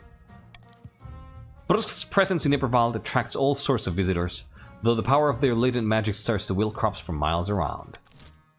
Still alright. Still alright. Okay. In the north, unbeknownst to the rest of the kingdom, a great battle has just taken place. Naturally, the chiefs are celebrating their recent victory against the ice giants in the frozen wastes by smashing steins together and singing battle songs all throughout the night. Did you see that giant's face when I cut him down? Poor blighter never felt a heated axe before. So much loot. Never mind the horn. Look at all this gold. The party lasts long into the night. A few chiefs take turns drinking mead out of Oddhill's horn. As dawn breaks, they stumble into the main hall, where Chief Askel has beckoned them.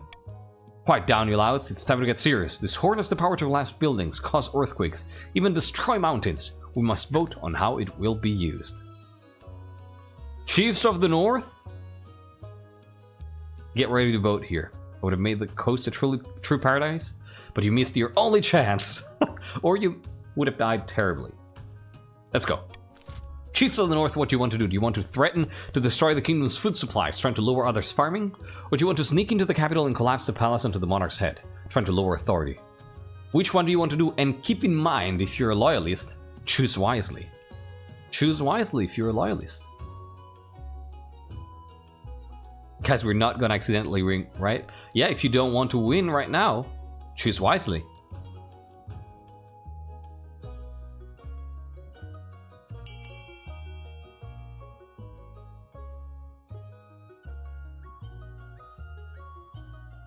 B would be far more awesome of an ending. It would. I agree. A seems harder. I don't know what the cap is. It might be like below 12, which is what it is right now.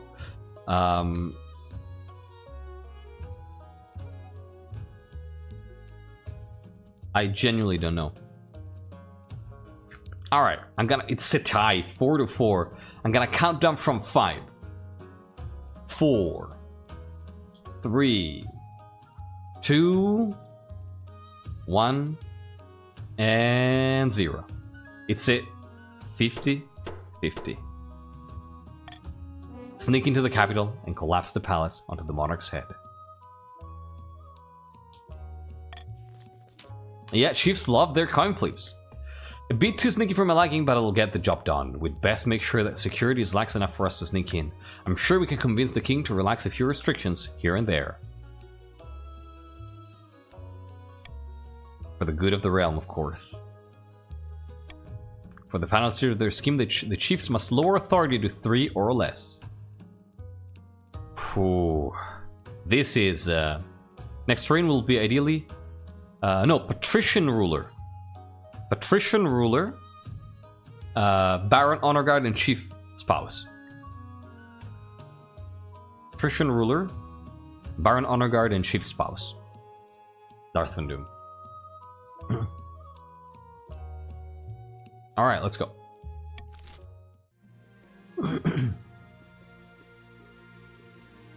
So here,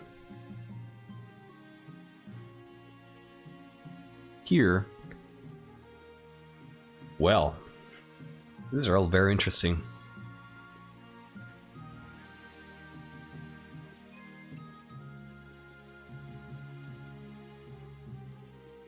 Yeah, you're very welcome, Nephilim. I kind of like how anonymous voting has been working, though. Get rid of veto? That sounds dangerous. No. Yeah, unity is very fitting, that's true. Patrician ruler, you say? Are you inclined to let my bloodline take the throne then? Oh, no. The current... Wait, Aurelia, what bloodline was Aurelia from? I don't remember. Yeah, I think I like this. Like, here, actually, if I was trying to win, I would try to get Iron Choice, but I have no narrative reason to do it, so... Yeah, I know it's a pet, but from what family? I don't remember. From what family is Aurelia? Yeah, this is an RP dynasty, so I'm not gonna try to win. And I expect you to not try to win. Because I think that's the fun of it. Like, we do some one-shots from time to time where we can win, and there are other streamers who do that, you know, just win at all costs kind of games, but here we do things differently. Risk player, I think so, yeah. Awesome, yeah, thank you. So yeah, risk players... family is gonna be on the throne if the monarch wins. Yeah, risk player. Okay. Yeah, exactly, Kate. Yeah.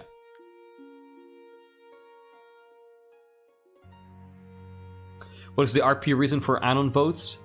I think it's to try to remove an opportunity for conflicts and for feuds, right? Because if I noble, if my noble of House Green asks for something, and the noble from House Red says, "Hey, no, I vote against you," then the noble of House Green could be, "Hey, you piece of crap! Why did you vote against me?" You know, and this is to obfuscate that and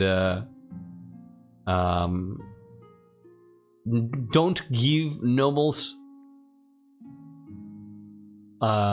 reasons to just go at each other's throats, you know? So yeah, I think I'm just gonna stick to this. Yeah. Alright, what do we have? Roving Hunters, a capital proposition, and the Archbishop's request. Huh. Okay.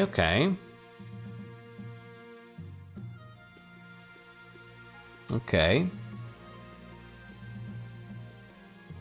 Exactly, Vaspir. Precisely. Yes. Yes. Yeah, I agree. I would like to see this a little higher. What's a capital proposition? I don't remember. Oh, the gods are good. Our soldiers are renowned throughout the kingdom and beyond. We've awarded so many medals that can serve as full plate mail in a pinch, Your Majesty. Why don't I transfer some of our best troops to help police the capital? That improves security and show the Northern Army for what it is. The pride of the kingdom.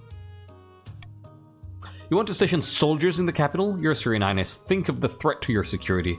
Let us make use of them instead. Oh, hell. Yes. So, remember. So, it's coming into play already. Here we have the patricians who have a 2 in military asking the chiefs who have a 9 in military to help them out.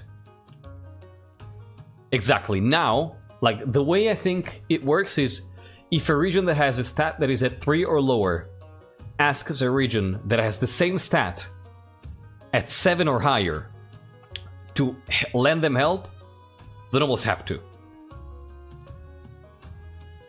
Yeah, I think that now you are legally and honor bound by the Chain Pact to help them out. After all, they lost their armies to protect the kingdom from pirates.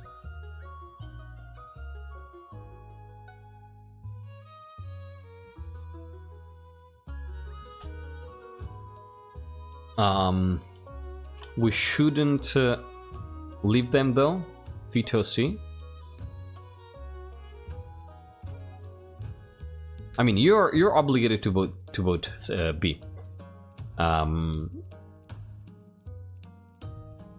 yeah, I can go as far as saying, yeah, I'm going to guarantee that you vote B.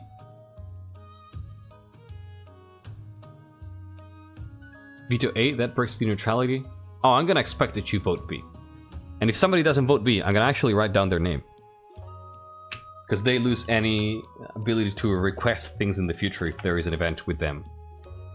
So, you're expected to vote B according to the Chain Pact. I invoked the Chain Pact for you to vote B here. You're honor-bound and legally bound. Faster. Boom. Immediately.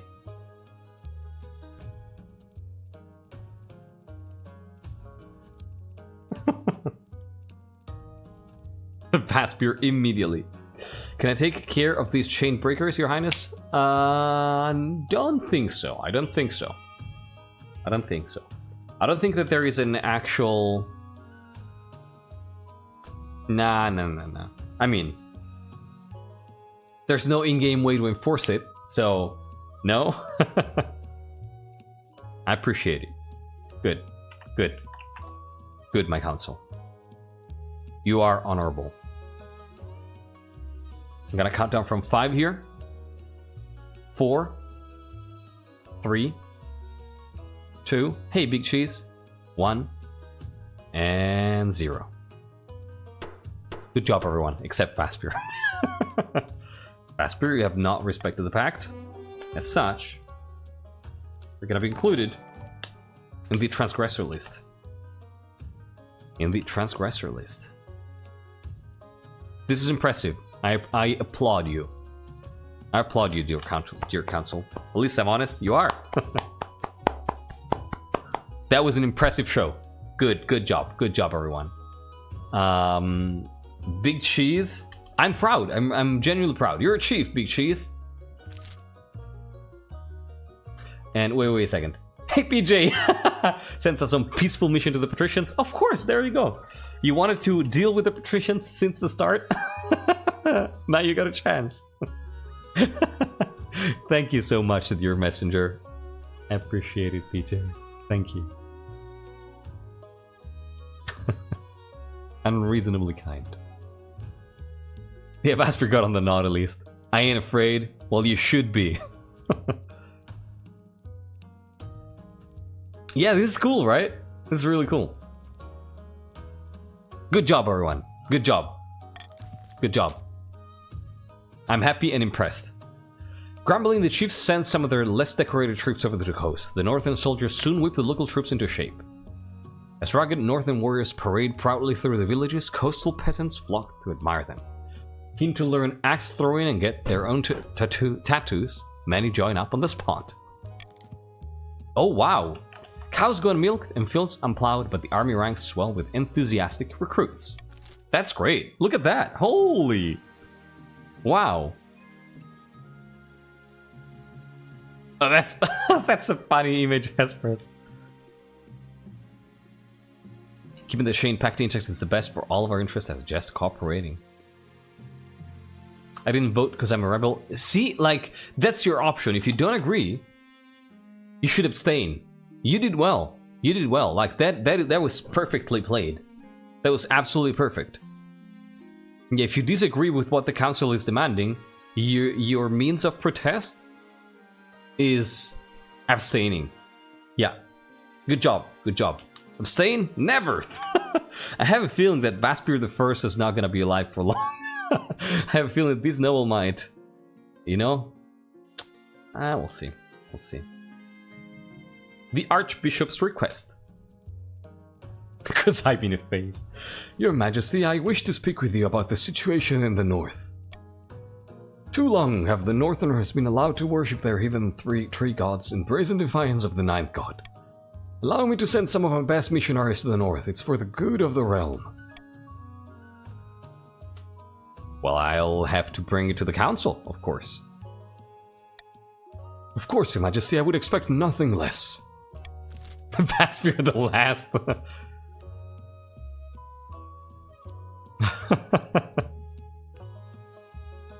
So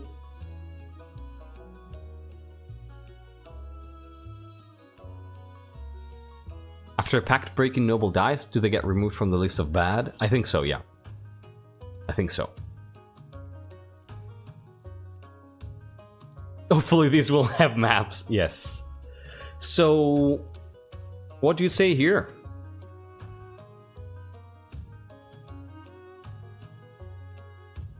No missionaries, no missionaries. I'm a big supporter of the pact, but you cannot force them. Oh, no, I don't want to. I don't want to force anything.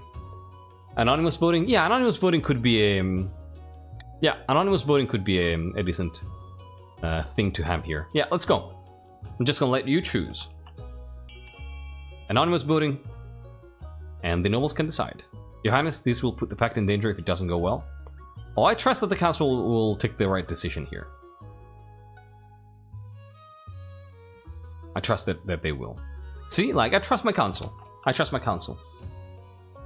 The council is doing an excellent job tonight. Council is doing an excellent job. And I'm trying not, like, when I do anonymous voting, I'm trying not to look at chat so that I don't know who voted where. Good job. Like, this looks decisively B, so I would say let's go. Like 7 to 20, 21, yeah, let's go. Deny the Archbishop's request. Very well, if this is the will of the Council, then so be it. I'm glad that the Council respects our sovereignty enough to leave us to our own business. God bless you. Gods bless you. Thank you, Big Shees, I appreciate it.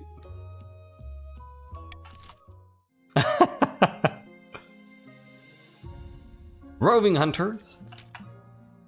Your Majesty, 2 barons are on their way home from an epic hunt and seek shelter for the night. In exchange, they are willing to gift you a rare trophy and provide me for an extravagant feast, if you so wish. Interesting that 2 nations have faith, but ignore that, yeah. Tell me more about these barons. Their names are Eagle and Handlegamer. As for this particular hunt, it's an ancient marcher tradition, something about trekking to all 4 corners of the kingdom to claim a bounty from the great animal spirits.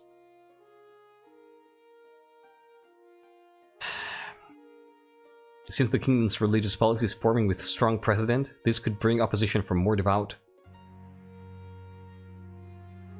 toward the chain pact, though. Yeah, that's true. Like, I would like to see a small opening. Names have been noted, yeah. I'm not a folklorist, but that also seems very much correct. Yeah. I mean, I'm a baron. I'm a baron. I'm a baron. Bring them in and set the tables. The table is set for the delectable feast, and like hospitality is freaking sacred in this culture, I think, given the fact that we're trying to encourage cooperation. The table is set for the delectable feast. Though your wife doesn't join, you enjoy the company of the 2 barons while the storm rages outside. Of course, I appreciate it. Yes. The meat they provide is said to come from their latest kill, Hortusk, an ancient boar the size of a castle. You're not sure you believe their story, but it certainly tastes better than anything you've had for a long time. But later that night you hear strange noises coming from their quarters, like a pig squealing and snorting. What on South Staff did they bring in here? I think I investigated, yes. You creep down the corridors and push open the door. The former barons stand before you, transformed into hideous porcine beasts that stand on 2 legs, with snouts, tusks, and floppy pink ears. Your Majesty! Don't look at us!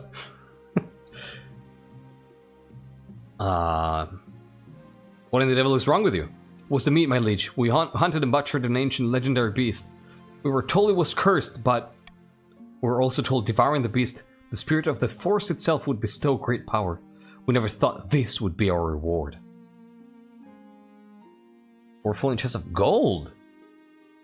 Okay, that's freaking awesome, Reaper. It's going well, I see. Thank you, Lurks.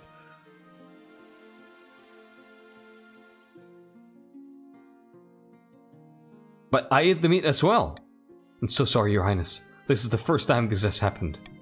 And we have been eating this meat for many days now. Perhaps a single meal is not enough to trigger the curse?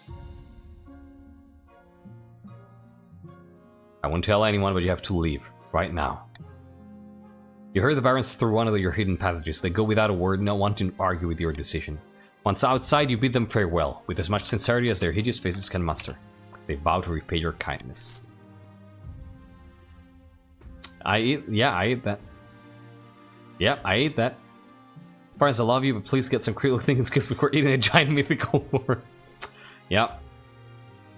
Yeah, I ate it. I mean, I'm a baron. I like a feast. That's true, Northwind, yeah. Alright. Yeah, you're right. They owe me. Who is it? Nah, I'm not gonna do it. Your heir. Let's start with the heir. Your quest for an heir is finally complete. You stand before the council holding a small child in your arms. Should I die, I ask them a crown be passed down to. The council hall is filled with nervous silence. The council hall is filled with nervous. The council hall is filled.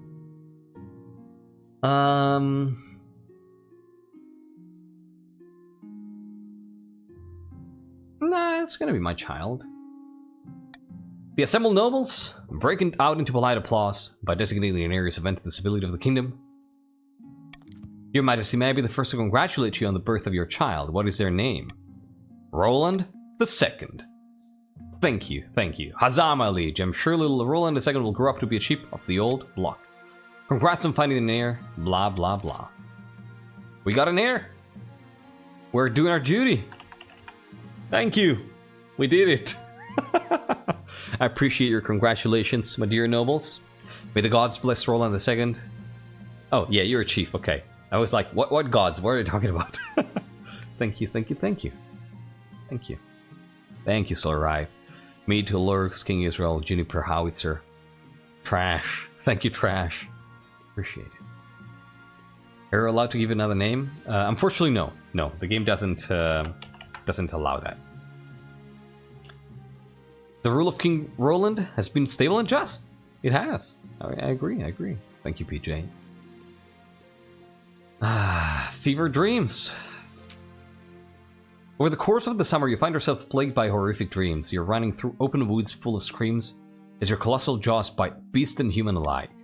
You're always hunting, always hungry. The council is... I don't know still. A lot. The council has noticed your lack of sleep as you become tired and irritable during court sessions. Something must be done. I think at least for 4,500? Yeah, that was quick.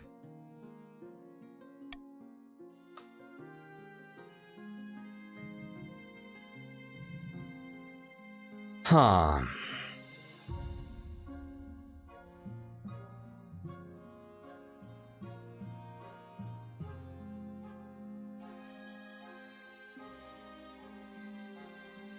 I mean, honestly, yeah, it's normal trash, don't worry. Honestly,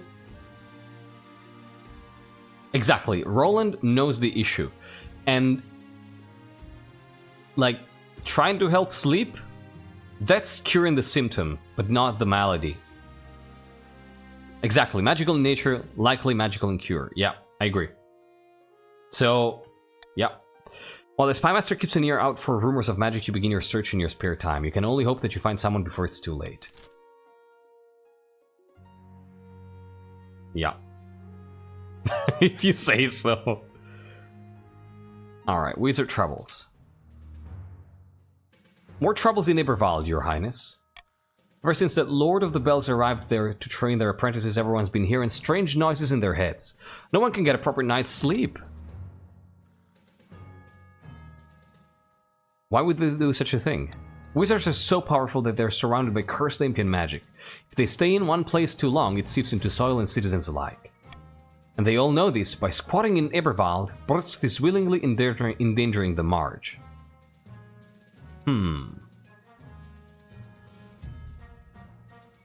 My lord, I have noticed you have been getting tired during council sessions. I urge you to take care of yourself. You're a good king, and I hope whatever ails you passes. Thank you, Seal. I appreciate it. I'll assemble the council. Cheers, my liege.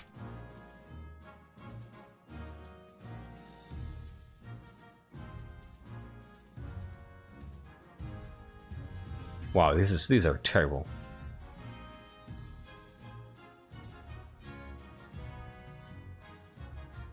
This is terrible. Assemble a militia to push them out. Compensate the barons for their losses and abandon Eberwald. Keep Eberwald to burst permanently. Let burst continue as they wish. Oof. Yeah, these are all bad. These are all bad, bad, bad, bad, bad.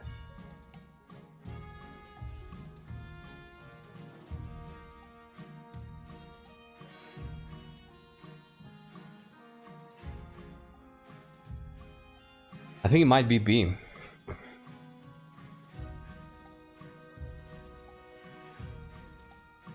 I think it might be B.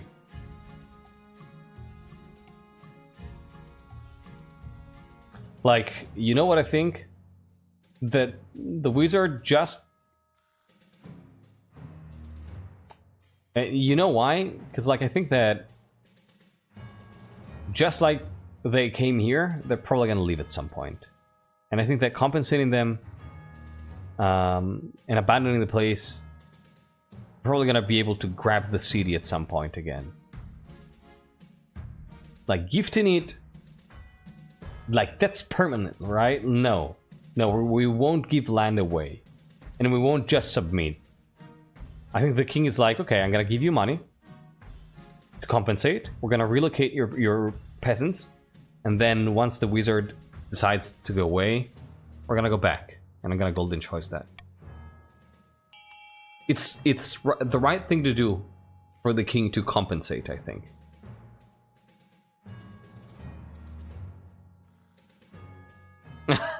North in Bearclaw energy left. Yeah, Solarite, I understand that stance. I really do. I really do. But I think that for the best of the kingdom, playing it safe with the wizard is better, especially in a moment that is as delicate as this.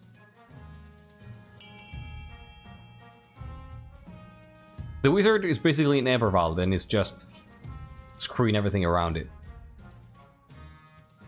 We didn't give the apprentice the... we refused the permission. Alright. I'm gonna count down from 5 here. Vote B to get free money. 5. 4. 3. 2. 1. And 0. I suppose this counts as compensation. Perhaps next time we prevent this from happening in the first place, yes? Yeah. British corruption continues to spread, though most citizens are spared. Not much we can do there. And this may be decisive. Yeah, look at that. This is decisive, everyone. This might end here. This might end here. The Chain Pact may end here. Chain Pact may end here. This might be a short-lived Chain Pact. If D passes... If D passes... Yeah, nothing to raise authority, exactly. If D passes... If D passes... The Chiefs win right away. And the Chain Pact is broken.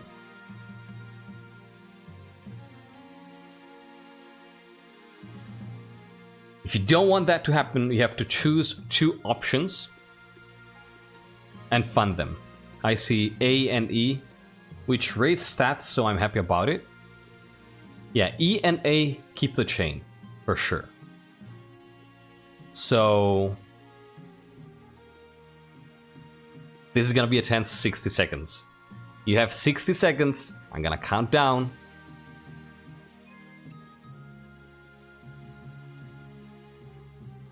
You know how to do it.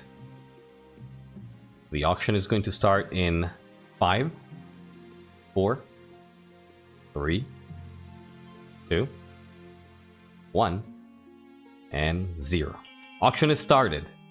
A raises stability, E raises trade. Both are needed in order to avoid D. Fund, fund, fund. A has a lot of money right now, E a little less. Oof. I'm gonna let you know when there's 20 seconds left, 10 seconds left, and 5 seconds left. Oof. Just to make sure, I would recommend overkilling. The theaters is currently being funded, so you need a lot more money on this. Fund A and B and E. Do not hesitate. Fund a lot of money. 20 seconds left. 20 seconds left. Do not hesitate. Fund A a lot. Fund everything a lot. Don't hesitate, because a lot of money could be dumped at the last second. 10 seconds left. Oh my god, D is being funded. Fund A and E. Fund A and E. Oh my god, 3, 2, 1. Oh my god. Oh my god. D passed. D passed. The North did it. The North did it. The North did it. The pact breaks. The pact breaks. What I say is, it could be reforged. Could be reforged.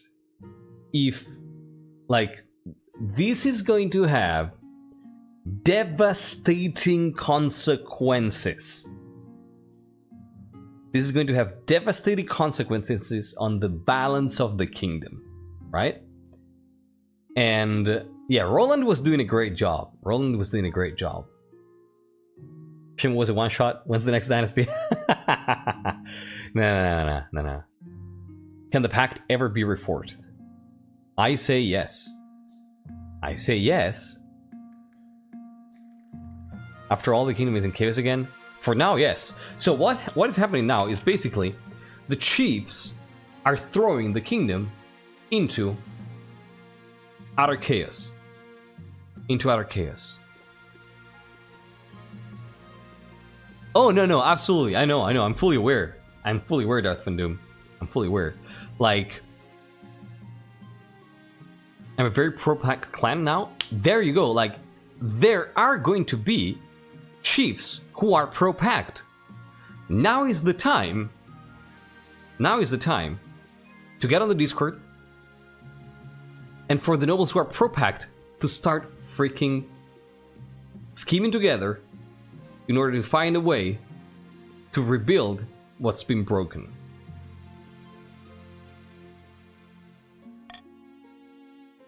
This stream has stuck the song in my head. This song? Ramblings of Change.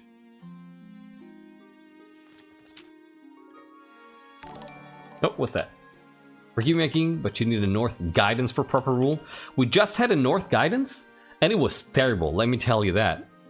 Still thank you, though. The council session starts like any other. You're supposed to be debating farming subsidies with Andrelul and the other barons, but the chiefs are nowhere to be seen.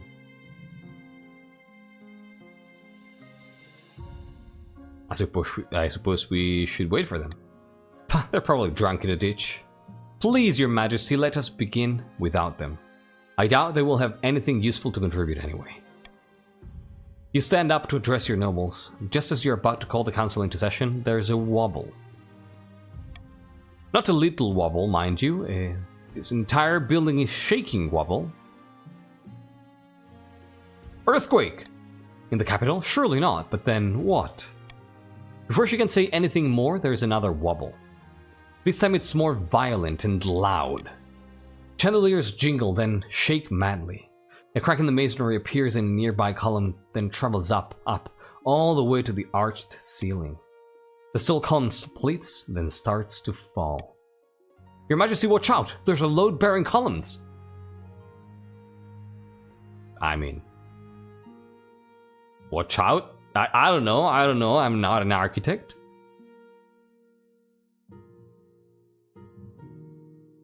It sounds a little weird. I mean, feel free. Feel free. That's awesome, Mito. Dive out of the way.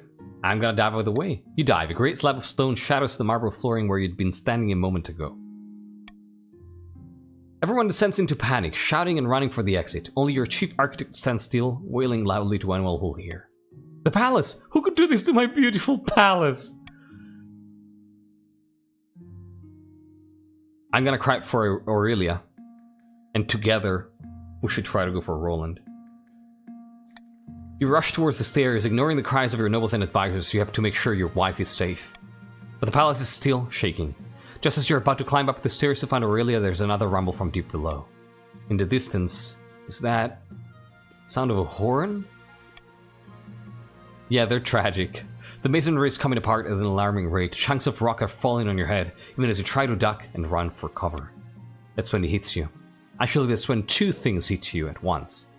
The first is the realization that the chiefs have usurped you in the most destructive way possible. The second is a big stone slab. Everything goes dark. What now? When you finally come to, someone has lifted the rubble off your shaking body. Through blurred vision, you make out a figure. Chief Kiwi Burb. Odds you're alive. Praise Morgana. They laugh heartily. Now I can finish you off myself.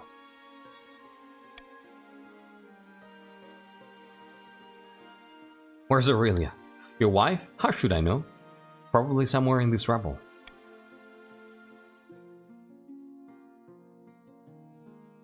How did you do this? By the power of Hodhild, of course. His horn gave us the power to bring down the royal palace with the entire administration still inside. What a coup.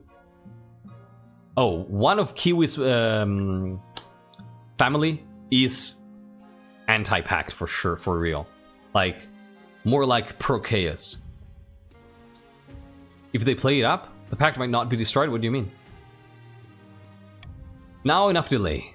This is where it ends.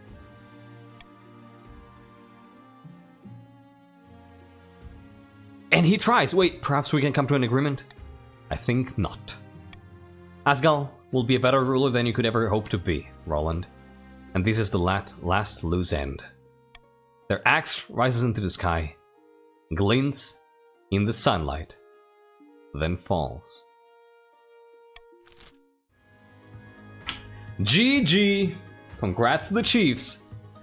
We're off to a good start. We're off to a bang of a start.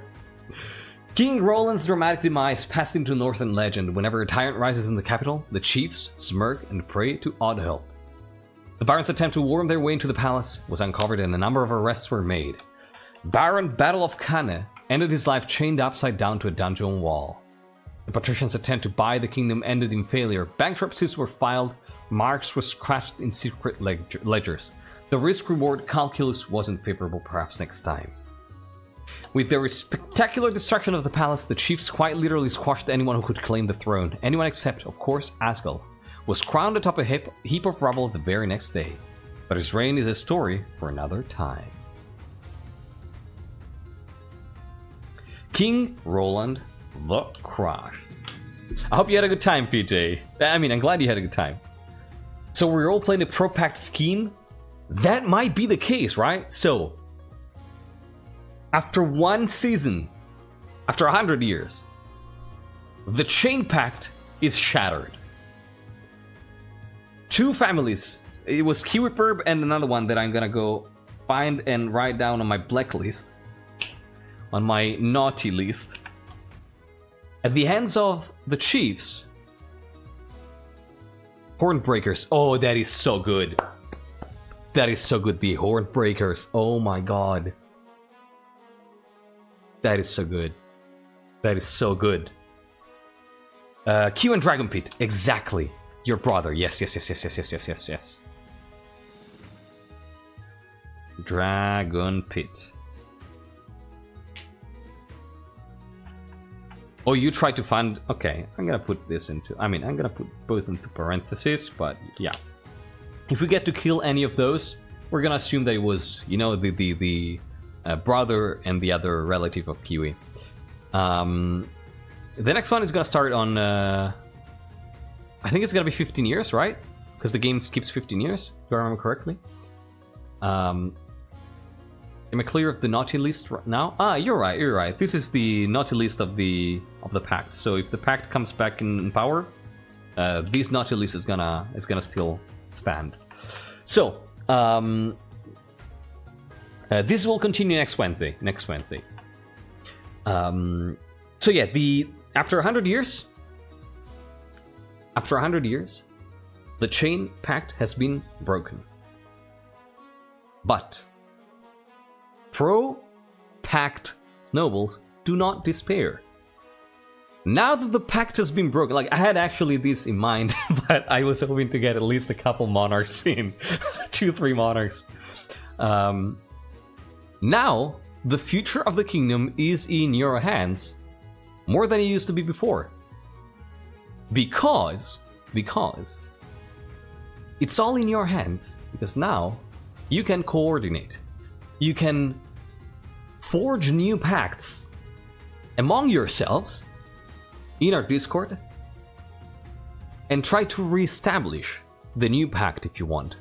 Maybe figuring out a better pact, a new chain pact with new rules, with new clauses, you know, with new points, better thought out, that could maybe survive to the test of time.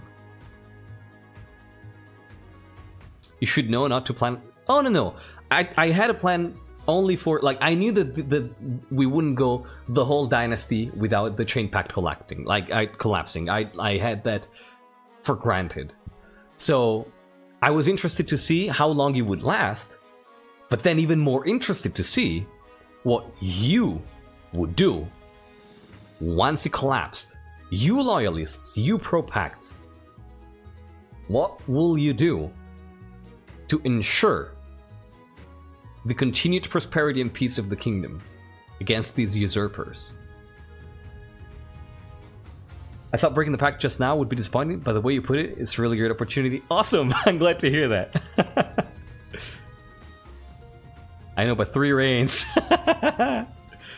I was just as excited about the start, and like ideally in my mind, I imagine the dynasty being split in 2, right? Like having 5-6 monarchs and then a second half with these. But it started with a bang, so now I want to see how it goes. How are you gonna play the next monarch? The next monarch is not gonna be pro-pact at all. Next monarch is gonna be all north. All north. All north. Swagonos being welcome. We just concluded the first episode of our new roleplay dynasty. Let's start with a bang. List of traders so far is Baron Vaspir, and then 2 members from Clan Kiwi and Clan Dragon Pit. But for the names, you have to refer to them.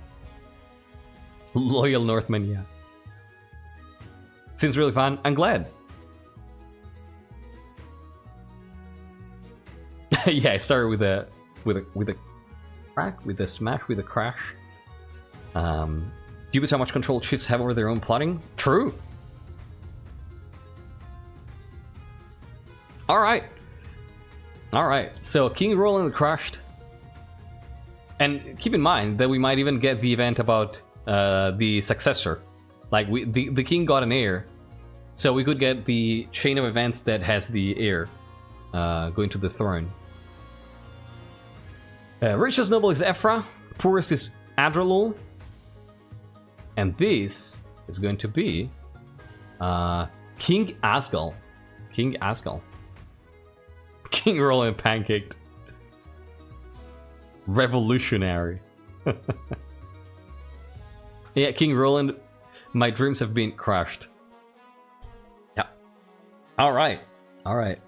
I'm really excited to see what y'all will be doing in on the Discord, and how you loyalist nobles will approach the next kingdom. Because, like, I think that the way to go about it would be to probably try to coordinate and say, okay, we all vote for this one scheme. We go for this one scheme. Like, the next in line are the patricians. We vote for the patrician scheme, for instance, right? Because, like, the next in line legitimately would have been the patricians right now. So you could say, okay, we just try to make the patrician scheme pass as best as we can, for instance. Or you could find better ways. You can find better ways. There's a lot of ATF candidates. Oh, that's awesome. Asgal has horde vibes just from standing there. Yeah, Asgal is not even, doesn't even have a crown. Doesn't even have a crown, of course. Yeah, no crown, exactly. We'll go wizard hunting. Alright, I'm really, really, really excited to see what you do. Now the question is, supporting a new king, sure, but from which region? Again, like I said, it could be from the coast, right? Because that would be the normal succession for the Chain Pact, but it's gonna be your responsibility to try to figure out how to tackle things. I really want to see these inter-regional alliances come up. All right. Thank you so much for being here, from playing. This was the Chain Pacts episode 1, and I'm super excited to see how this continues. I'll see you again next Wednesday for this. Thank you for playing.